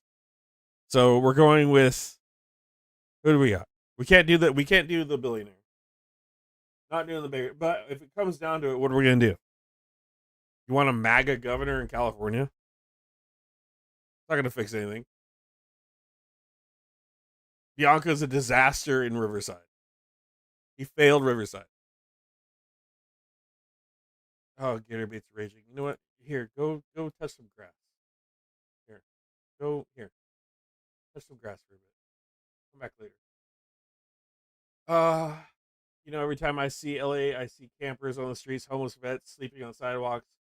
And what is California done for them? Nothing. It's not just California, though. There's other states, too. There's a lot of states in the Midwest. I have one of the guys we had on the channel who we interviewed, Cameron Walk, so it's all over. It's in southern states. It's in all states. Right? And California's huge, of course. And yeah, we have a homeless problem here. We do. We have a cost of living problem. Right now, the entire nation does. And right now, picking a MAGA representative is not the solution. Or someone that Trump endorsed, even someone who a billionaire that Trump's saying is no good. Like, to me, that's just a setup. Oh, well, here's the guy I'm endorsing, but fuck this billionaire. No, I'm not trusting either one of them. I like Becerra so far the best out of the group. That's who I like. Take that for what it is. I'm just a guy on the internet, right? But so far, he seems the most level-headed out of all of them, the most experienced. Mahan had some good points, too. I don't like the fact that he's backed by tech billionaires, though. Let's go. Plus channel. We want to continue with the next question, and it's this one. The median home price in California right now is $900,000. This is the question. What is your plan to lower the cost of housing? Mr. Mahan, we're going to start with you. You have 60 seconds. Thanks, Nikki. In San Jose, we were approving thousands of housing units, 20,000 housing units over the last 7 years or so that weren't getting built. I led us through a process of looking at the data and recognizing that we in government are often in the way. We did hard things. We sped up permitting, We've used new technology to make it easier to apply. And most importantly, we reduced one-time fees that look good on paper, but we're blocking the very thing we need, housing and opportunity for people. We now have thousands of new units under construction. That's a template for the state. That's how we'll move forward. I know what's at stake. I grew up in a household that was paycheck to paycheck. I remember my family, my parents arguing about how to make the mortgage payment. Solving this problem is the most fundamental way to expand economic opportunity and upward mobility in California, and I will get the job done. Mr. Mahan, thank you. Mr. Becerra, same question to you. What is your plan to lower the cost of housing? You have 60 seconds. Well, we have to give those who build the homes the incentive to do so. That means streamlining the regulations and the fees that make it impossible to believe that they can make these projects pencil out. Once we do that, we want to build smart. We want to build in the places where it makes sense. Buy transportation so it's easy to get to and from work. Make it so that we don't have commutes that are hour and a half long. We want to make sure that we help those who want to buy a house get in a house. Most Californians who are renting are essentially paying a monthly mortgage, except it's called rent. I would convert them into homeowners by helping them with their down payment. We have down payment assistance programs where we will expand the opportunity for a renter to become a homeowner. And the next thing I will do is, in the first 100 days, I will make sure that we get all those projects that are essentially shovel ready to go. And there are some 40,000 housing units that are shovel ready. They just need a little kick over the finish line. I would make sure we do that, whether it's the small tranche of money they need or getting rid of some of the licensing requirements they need. Mr. Becerra, thank you. Mr. Bianco. I don't know why there's all these Cali haters in the chat. Cali fucking rocks. I love living here. My fucking mortgage is like $980 a month because I bought it at the right time when it was affordable. They'll get fucked. It is not that we can't afford a house. It's that builders can't afford to build a house because of the excessive regulations on our building industry, along with every other business and industry in California. On day one, I remove all of those regulations from our building industry that will allow more, as much as a third, sometimes more depending on location, to a third of the price of a home to be removed off of that $900,000 price tag just by getting rid of the government red tape. Instead of 3 to 5 years, it's going to take 3 to 5 months to build a house. We will encourage our builders to build. When we take the restrictions away, builders build homes. We do not have a land problem in California. We have a management problem. We have a government problem that we absolutely must take away. The restrictions, the big ones, all the regulations, but CEQA, Coastal Commission, CARB, all of those on our building and building industry will be removed. Mr. Bianco, thank you. Mr. Hilton, same question to you. You have 60 seconds. Well, if San Jose is the template for housing affordability in California, God help us. It was just rated the least affordable city for housing in the world. That is completely the wrong answer. The right answer is my plan, which was the first plan that I put forward in this campaign. Number one, we have to end this outrageous hidden tax on housing. They call it impact fees. It can add up to 20% to the cost of a home. Secondly, we have to reduce the extreme environmental regulations that make it 3 or 4 times as expensive to build the exact same home in California as in neighboring states. Number 3, we have to end the exploitative union lawsuits that are filed to block housing that extract project labor agreements that make the cost so much higher. And number 4, we have to end the war on single-family homes so that we can build the housing we need for young families. We need more starter homes in California. Mr. Hilton, thank you. Mr. Mahan, I'll give you 15 seconds to respond to Mr. Hilton. Yeah, thanks. San Jose has been the most expensive city in the country since before I was born because of all the jobs created there. I know that because my parents had to move 50 miles away, even though my mom grew up there, just to afford to buy a home. What I did as mayor, though, was take ownership of the problem, unlike all the talk you're hearing on this stage. We reduced fees, sped up permitting, and now we have thousands of homes under construction. Mr. Mahan, thank you. Mr. Steyer, same question to you. What is your plan to lower the cost of housing? You have 60 seconds. Look, the biggest problem in California is that Californians can't afford to live here, and the number one problem there is housing. And I've seen people who have full-time jobs who are still having to live in their car. But if we're going to solve the housing problem, and I've said we'll build 1 million units, it's not a silver bullet the way some of these people are suggesting. It's silver buckshot. Yes, we have to shorten permitting and make it less expensive. We made a first step on it last year. We'll make more. 2, we have to redo zoning so that we build denser and around public transportation. 3, we need to actually drop the cost per. Are you seriously in my chat right now telling me that Nick Shirley is a journalist and not a propagandist? You can get fucked all the way. Everything Nick Shirley did in Minnesota was already documented fraud cases. He went in there and did nothing. He found news on nothing. He didn't find anything. He's not a journalist. When he went to Ukraine, he found the nicest car in Kyiv and took a picture and said, your tax dollars at work. But when he went into the bombed out hospitals and the schools, he failed to air those on his channel. He's a propagandist. You can get fucked saying Nick Shirley is a journalist. You're obsolete.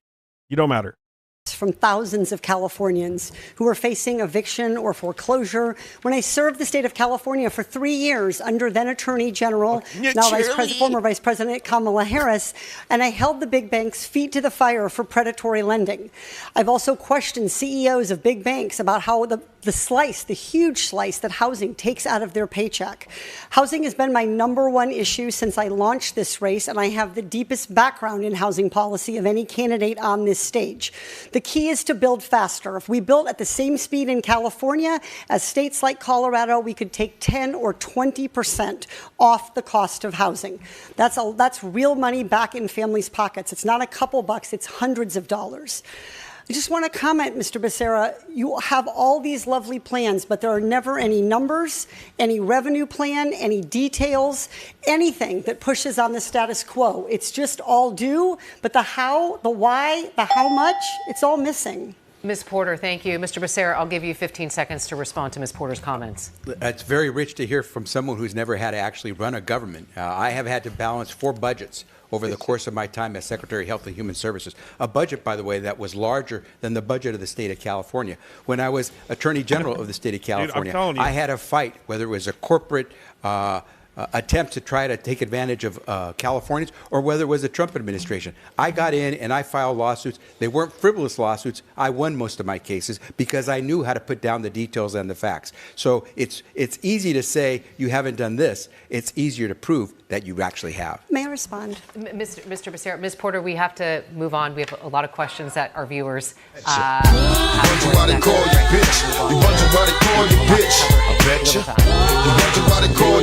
We assigned at random to each of you in a random draw. Mr. Becerra, we're actually going to begin with you. Ashley from Paris wants to know, what is one specific cost, gas, groceries, utilities, childcare, that you will lower in your first year, and exactly how will you do it? You have 30 seconds. Ashley, one of the things that I will do immediately is I will freeze utility rates and I will freeze home insurance policy premiums, because I believe it is time that Californians had an understanding of why so many of them are paying so much for both of those charges that they have when they have a home. It is time for us to get behind the curtain and understand why these industries are charging Californians so much, and in some cases dropping Californians from their insurance policy without explanation, charging twice as much. It is time for us to freeze those so Californians benefit. Why do you like Mayhem better than Becerra? You get the next question. This is Greg from Placerville, who wants to know, what is your position on automatic license plate readers, flock safety systems, and broader issues of mass surveillance? You have 30 seconds. So I'm a huge proponent of flock camera systems, and not flock, but the type that the ALPRs for law enforcement. They have been a game changer for law enforcement. It's not about the misconception. I want to ensure him. We don't know you're driving the car from those license plate readers. They read license plates, that's it. And we are able to find criminals who use vehicles for them. Flock cameras Mr. are Bianco, actually... thank you. Mr. Hilton, you get the next question. This is Carlos from Los Angeles, who wants to know, what are you going to do for California schools? You have 30 seconds. It's an absolute scandal that we have just under half of our students can read at grade level. For math, it's 35%. Here's the plan. We're going to learn from what works in other states and around the world. The best way to teach kids to read, phonics. We're going to have that in every school. The most important thing is that you learn to read by the end of 3rd grade. just as Mississippi has done. We're going to make sure we're going to give you help over the summer if you can't. But if you don't meet the test, you repeat the grade, and then you can move forward. Because we have the fourth largest economy in the fucking world, you douchebag. Thank you very much. Nobody's laughing at us. Mr. Steyer, Sophia from Folsom wants to know, what is your stance on remote work? You have 30 seconds. Californians. So remote work is enabling people not to make these huge commutes. And it is a way for us to save money. It is a way to keep people off the roads. So I am a supporter of remote work, period. But let me say this as someone who has run lots of organization in lots of teams. There's reasons to be in the office that involve human interaction, that involve mentoring, that involve the growth of young people. So when you're running an organization, yes, you have to take into account costs, but more than that, you have to account for the human growth of a culture and a team. Mr. Steyer, thank you. Ms. Porter, Toby from Costa Mesa wants to know, do you agree with schools not notifying parents if their child identifies as a different gender? You have 30 seconds. It is between a parent and a child when a child chooses to have that conversation. The job of our educators is to teach them to read by third grade. That is a really important benchmark to help them make the jump from Algebra 1 to Algebra 2, which opens the door to higher paying jobs. These are conversations for kids and parents to have with each other and their healthcare providers. This is not a role for schools to be policing personal decisions. Ms. Porter, thank you. Mr. Mahan, Giancarlo from Los Angeles asks this. How would you communicate with Donald Trump if he attacks you directly or policies valued in California? You have 30 seconds. Well, just as I've done as mayor of San Jose, when the Trump administration threatens California's people, our funding, our values, I'll fight back. We'll use the courts. In San Jose, we've sued this administration over a dozen times. We've funded legal services for our immigrant neighbors. We have used every tool at our disposal. But I will also find ways to invite federal agencies to help us rebuild LA, reduce fire risk. We need a partnership, and we need to find common ground with this administration. There is no evidence that Adam Schiff has been to Epstein Island. That is misinformation you are spewing in my chat. Knock it the fuck off. You're full of shit. You're fucking cooked. Skyrocketed.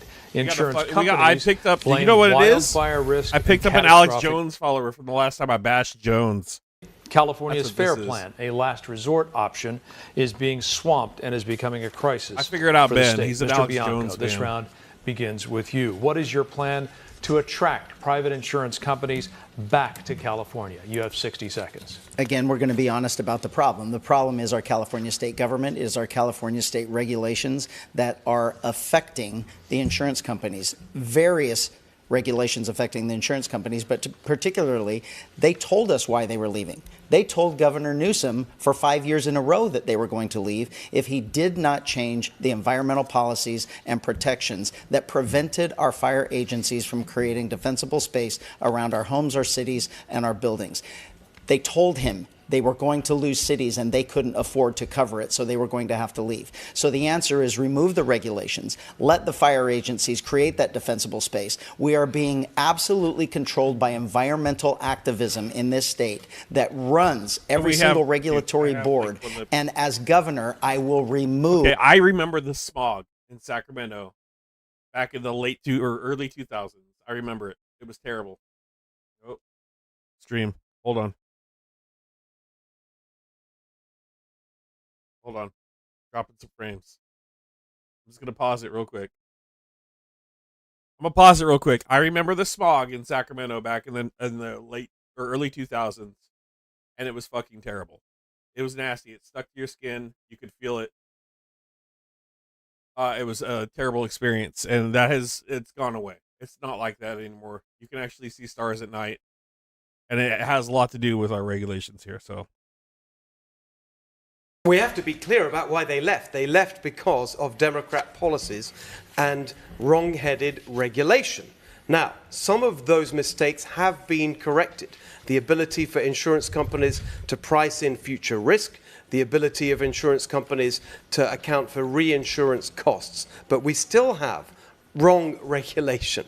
And this is the three-point plan that I've announced to fix this absolutely massive problem that is crushing so many families across California. Number one, we've got to get people off the FAIR plan. It was designed for about 100,000 people. Now you've got over 600,000. We've got to work proactively to get those people onto commercial insurance. Number two, we have to stick to the regulatory framework that was in the original proposition that set up the insurance department. 60 days to approve rate changes. Sometimes now it's over a year. And number three, we have to stop these nuisance lawsuits, often filed by private equity from out of state, that are increasing the cost of insurance. All right, Mr. Hilton, thank you. Mr. Steyer, what is your plan to attract private insurance companies back to California? You have 60 seconds. Well, skyrocketing home insurance is one of the huge problems facing California homeowners.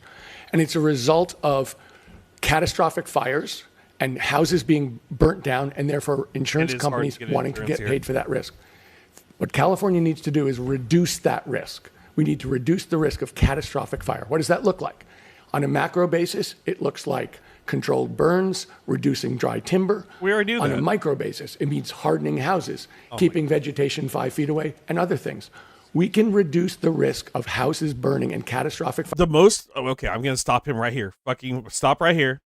Most of the fires that happen in California are on federal land, not state land. State does a very good job, and sometimes they do the job of the feds.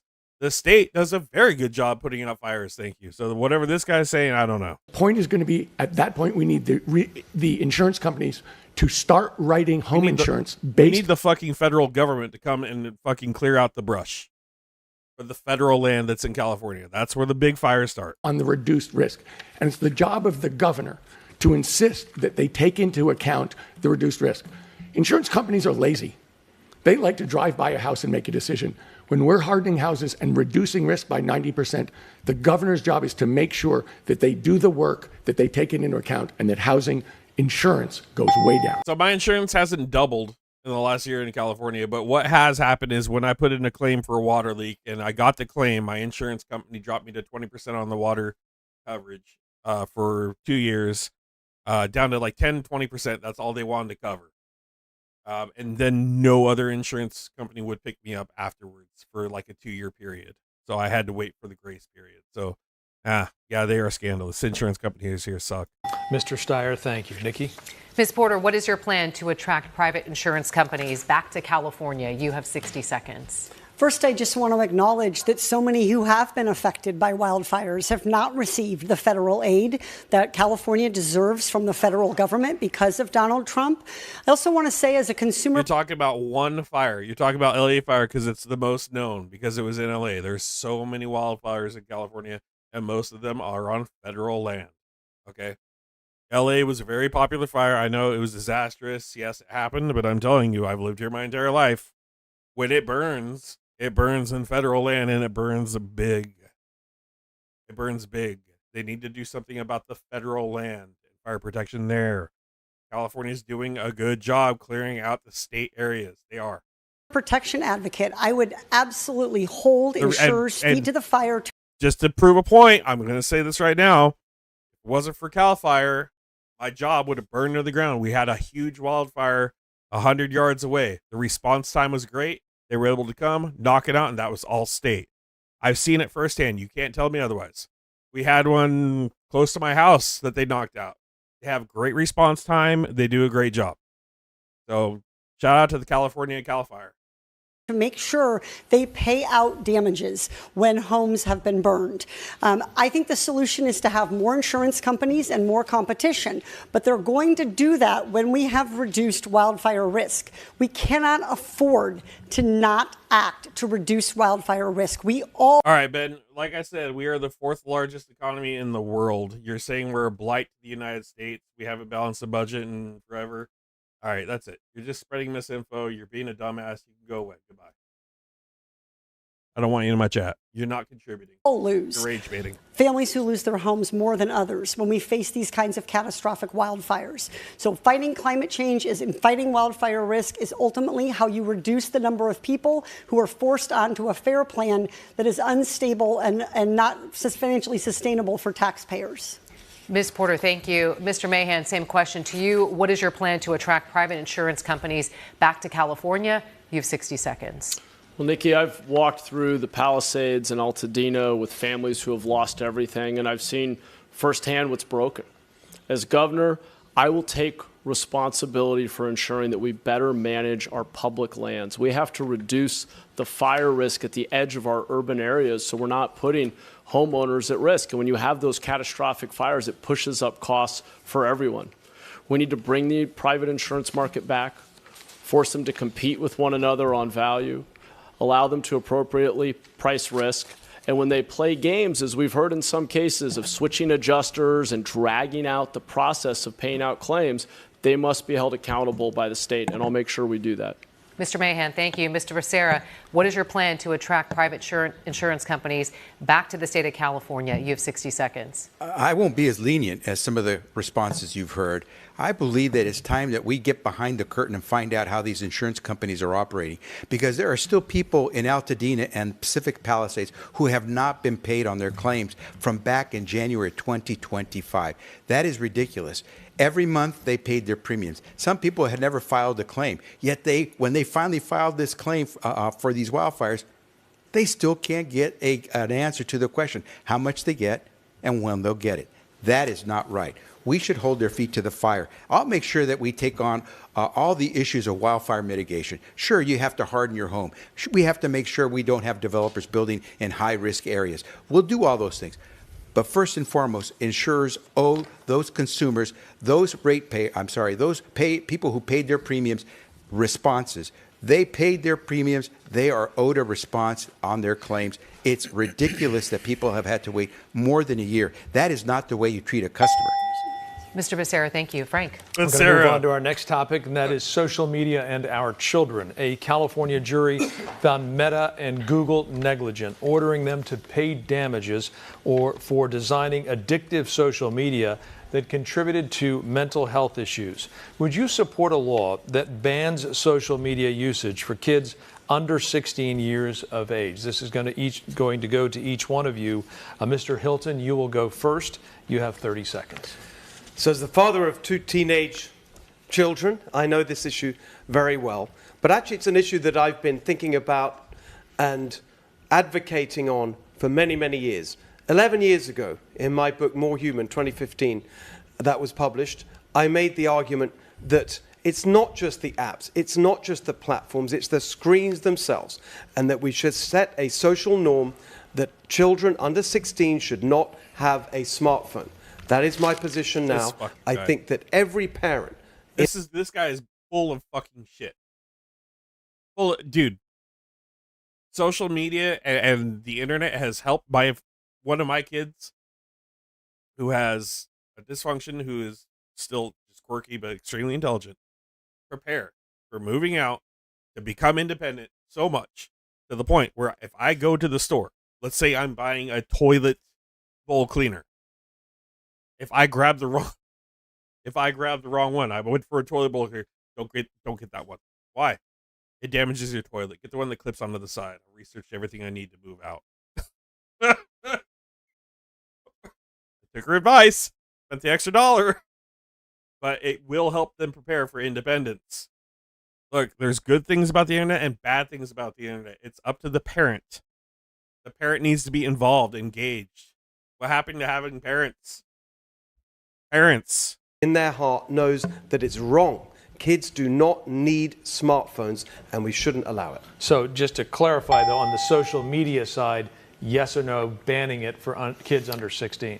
I think it misses the point, honestly. I think that we've got to get to the heart of the problem, and that's the devices and the screens. All right, Mr. Hilton. So social media, I only allow like Pinterest. I'm not going to let my kids, not till they're like 16. I'm not. Social media is toxic. It can be. So on the social media aspect, I personally, as a parent, I'm not allowing my kids until they're 16. That's just how it is.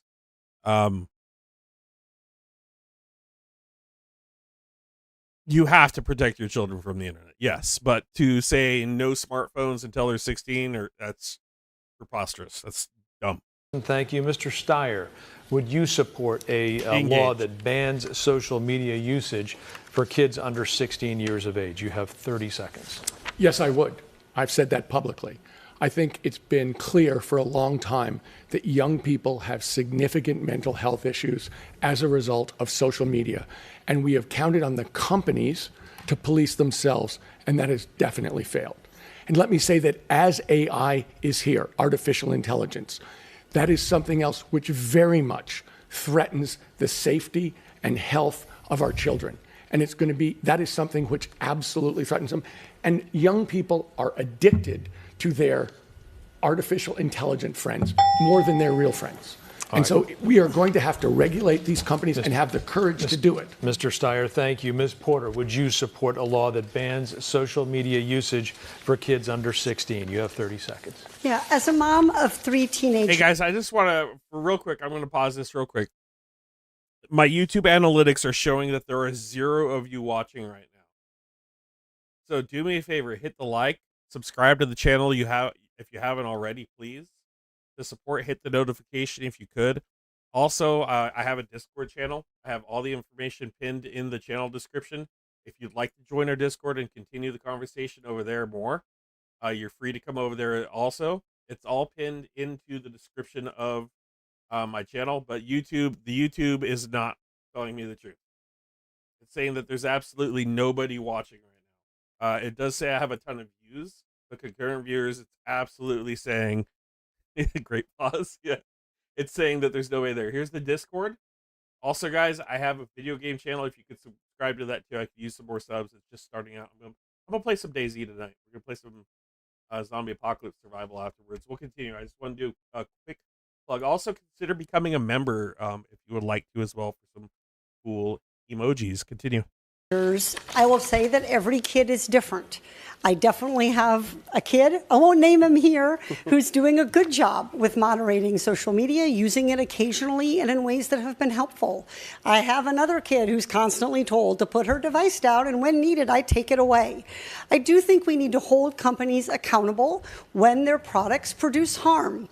If they're producing addiction, if they're failing to moderate inappropriate conduct, then we absolutely should hold them accountable. But those problems affect both kids particularly, but also adults. And just to clarify, and forgive me if I missed it, but hold accountable or ban the usage for kids under 16? I would not ban under 16. I might consider a different ban, but I also want to recognize that as a parent, it's an opportunity for families to make choices and have conversations about technology that these kids will see their whole lives. Ms. Porter, thank you. Mr. Mahan, would you support a law that bans social media usage for kids under 16 years of age? You have 30 seconds. What I would do is require parental consent for children under 16 to be able to use social media. On the parent. I would also ban cell phone use during the academic day in public schools all the way through high school. I think it's destructive to give kids products that their brains aren't fully developed and able to use safely. And so I would put those restrictions in place. I think parents should have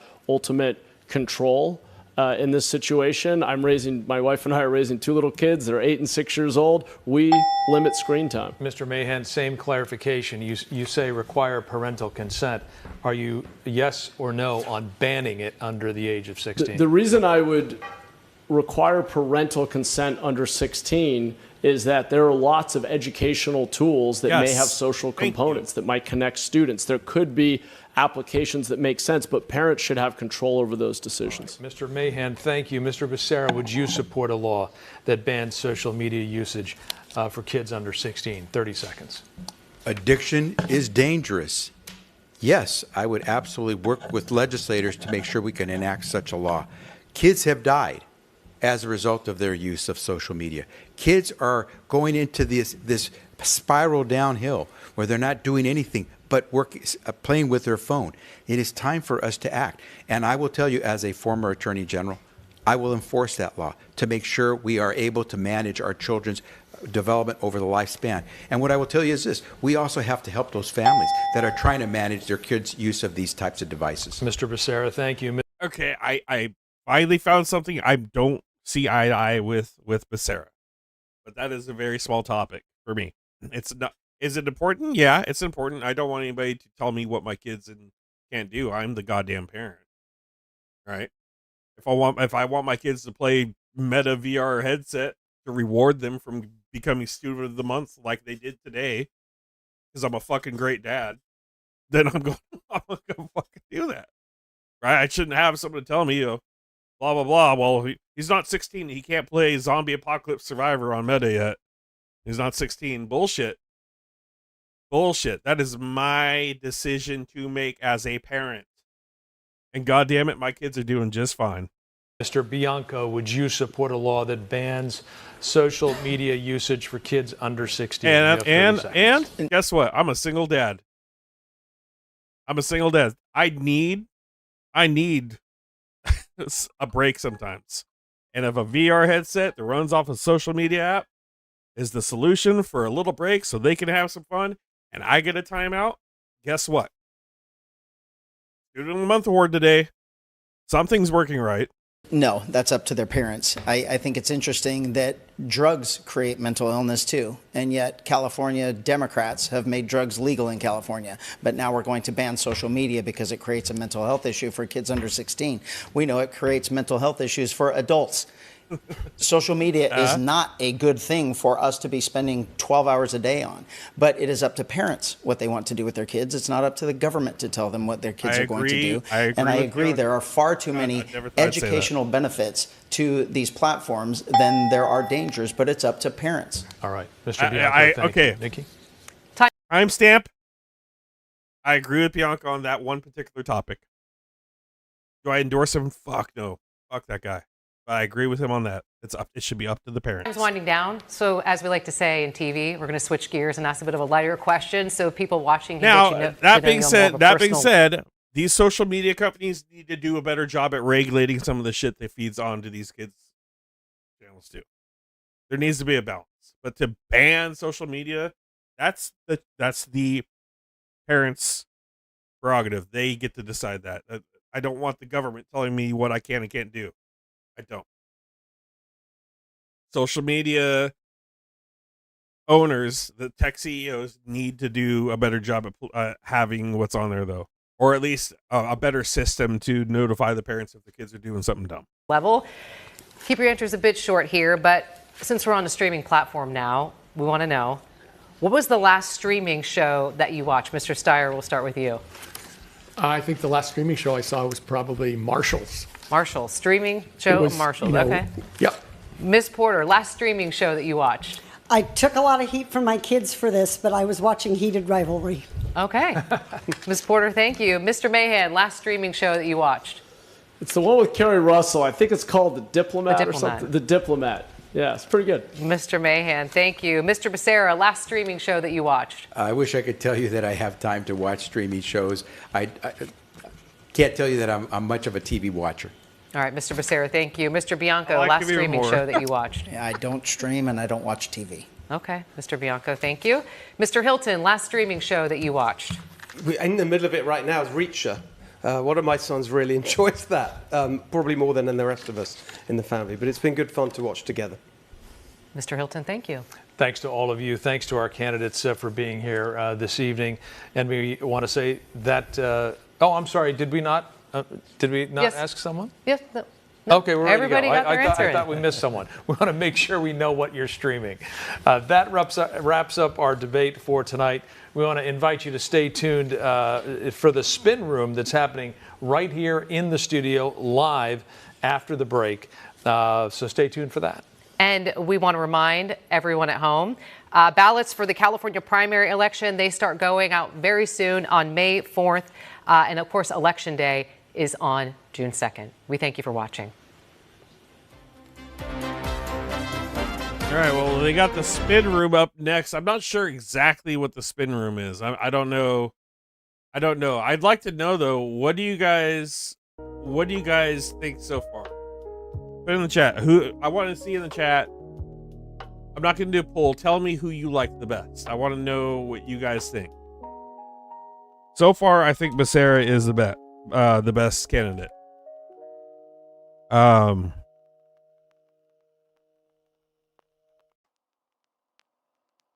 like Becerra the best. I don't trust the tech billionaire Democrat. I don't. I don't trust the sheriff, the MAGA sheriff. I don't trust the Fox News commentator. We've already seen enough of what Fox News commentators do, as Secretary of Defense Pete Kegsbreath does. So far, Becerra. Katie Porter, okay, fine. Here's the deal. I would rather vote for Katie Porter than the Republicans that are running. I would. The Mahan guy, yes. I don't like the fact that he's tech backed. Don't. I don't like the fact. I do like Becerra. I think Becerra is the best candidate so far. Out of all of them. I'm gonna be real. Becerra to me seems like the best candidate right here. What do you guys feel like? Becerra's your top choice.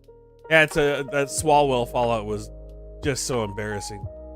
Whitelock likes Bianco. Okay, Whitelock's going for the sheriff. So here's the deal. Like, how you're such a white liberal? Dude, I'm Hispanic and I'm a fucking independent and I was a Republican for 20 years. Because you're a white guilt liberal, you better... Oh my God, bro. You are fucking absolutely cooked.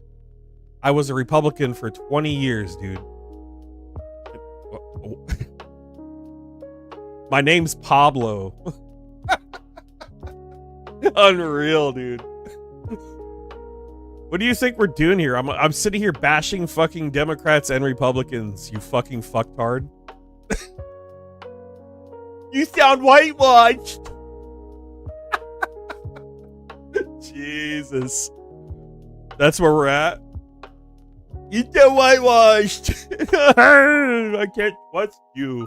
But I'll be in your chat. Hit the like and subscribe if you haven't already, guys. Just setting up something here for in a few minutes. Yeah, we'll do that. Do that. And then we'll do one of these. Right here. Setting up something in the background.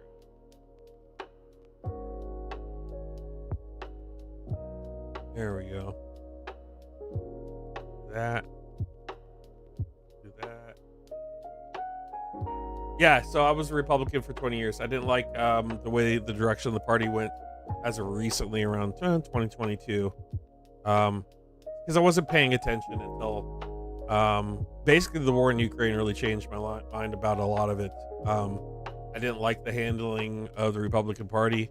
I didn't like how they were sucking off Putin, and then all the election interference and the Russian involvement. I realized how much Russia has influenced our social media and cooked people. I didn't want anything to do with that. Speaking of Ukraine, guys, we're running a fundraiser too. I challenge one of these Republican supporters in the chat to donate for the first time to our fundraiser we are doing for the 47th Snipers. They are fighting the Russians. 47th Snipers. I have it pinned in the description. This is a 501c3, so if you need a tax deduction in the year, we are doing a fundraiser. They need vehicle repair for the beast in the background. We're looking for $2,000. This will go directly to fixing their vehicle and getting them spare tires if you would like to help. I challenge everybody else who are my regular viewers. You guys know what we do here. This is through Paging Kansas. This is how we name the channel through the motto of the channel, through the 47th Brigade Snipers. If you guys want to throw in $5, $10, whatever, throw it in there. Leave a note saying from Chungus's community. And we'll go from there. But we need to make progress on this. I'm getting reports that she's getting bad news. Paige is getting bad news. So if we could help, that would be great. White Mexican LOL. Okay. Yeah, I'm Finn too. I don't know why that's a big deal to you. Weird.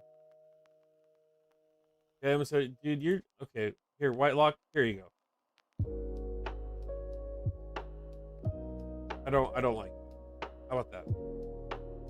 It might be a free country, but you're not free, my dad. Wonder which will take them out first. Adam Nichols, who are you talking about? Last baby rabbit speaking to speakers so they can't sleep on. That could create more jobs in California. Okay, it could. I don't trust tech billionaires, especially because they're out pushing that Build a Better California, which is by Sergey Brin. He's on Epstein Island, and he's put $20 million into that petition sign. Not a big fan of that. Becerra is my pick. I want Man to win because he succeeded in San Jose. Second place, Becerra.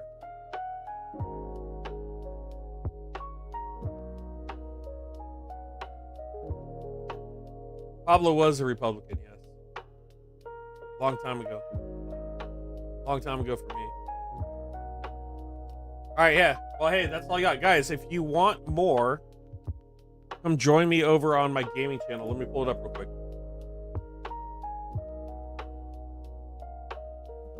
If you want more from me, I will be over here.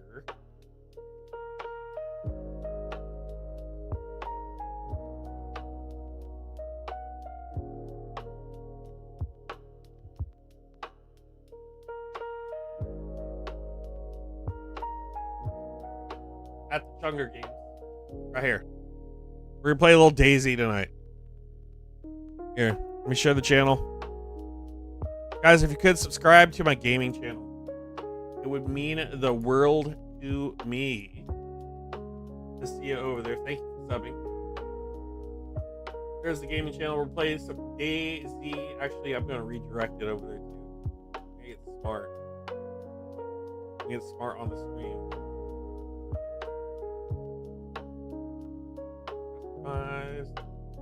Redirect.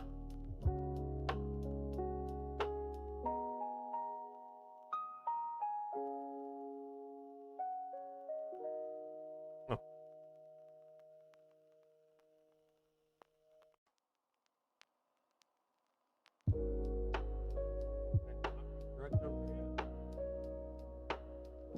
Oh, there it is. Yep. All right, I'm gonna redirect you guys over to my gaming channel. Thank you for joining tonight. I like I said, so far out of all the candidates, I'm thinking Becerra is my pick. I think that's what I'm going for. Okay, man, I gotta look a little bit on who's backing him in the tech industry. Just because there's tech, I guess that doesn't mean it's bad. But I am highly cautious about tech billionaires. I'm not a fan of this guy. Blah. Not a fan of this guy. Blah. Blah. Katie Porter is a no for me. However, if she ends up in some miracle being up against these two MAGA influence things, I would have to vote for her. God. I think they're more psychotic than she is. Okay.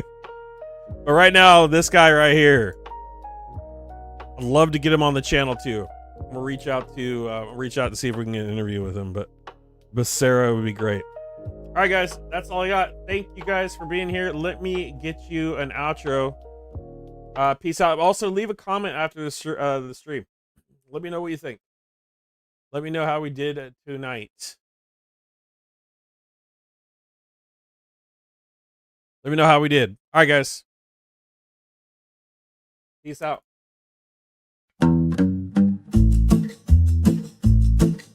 They wave their flags like they own the sky, shouting loud, but they don't know why. Books untouched, their minds run dry. Truth's a stranger, they pass right by. Oh, false flags flying high, empty hearts where the truth won't lie. They scream of love for the land they claim, but their wicked deeds bring only shame. But their wicked deeds bring only shame. But their wicked deeds bring only shame.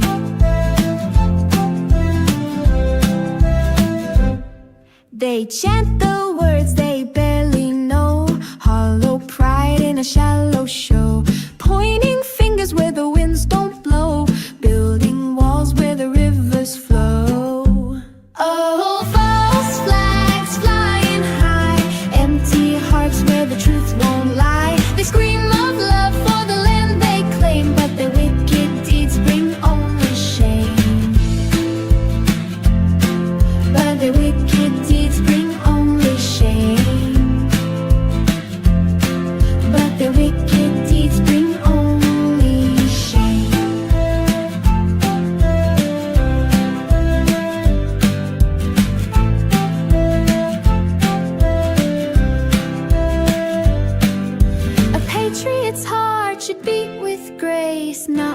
fists or a hate-filled face. If love's the seed, then let it grow, not in shadows, but where light will show.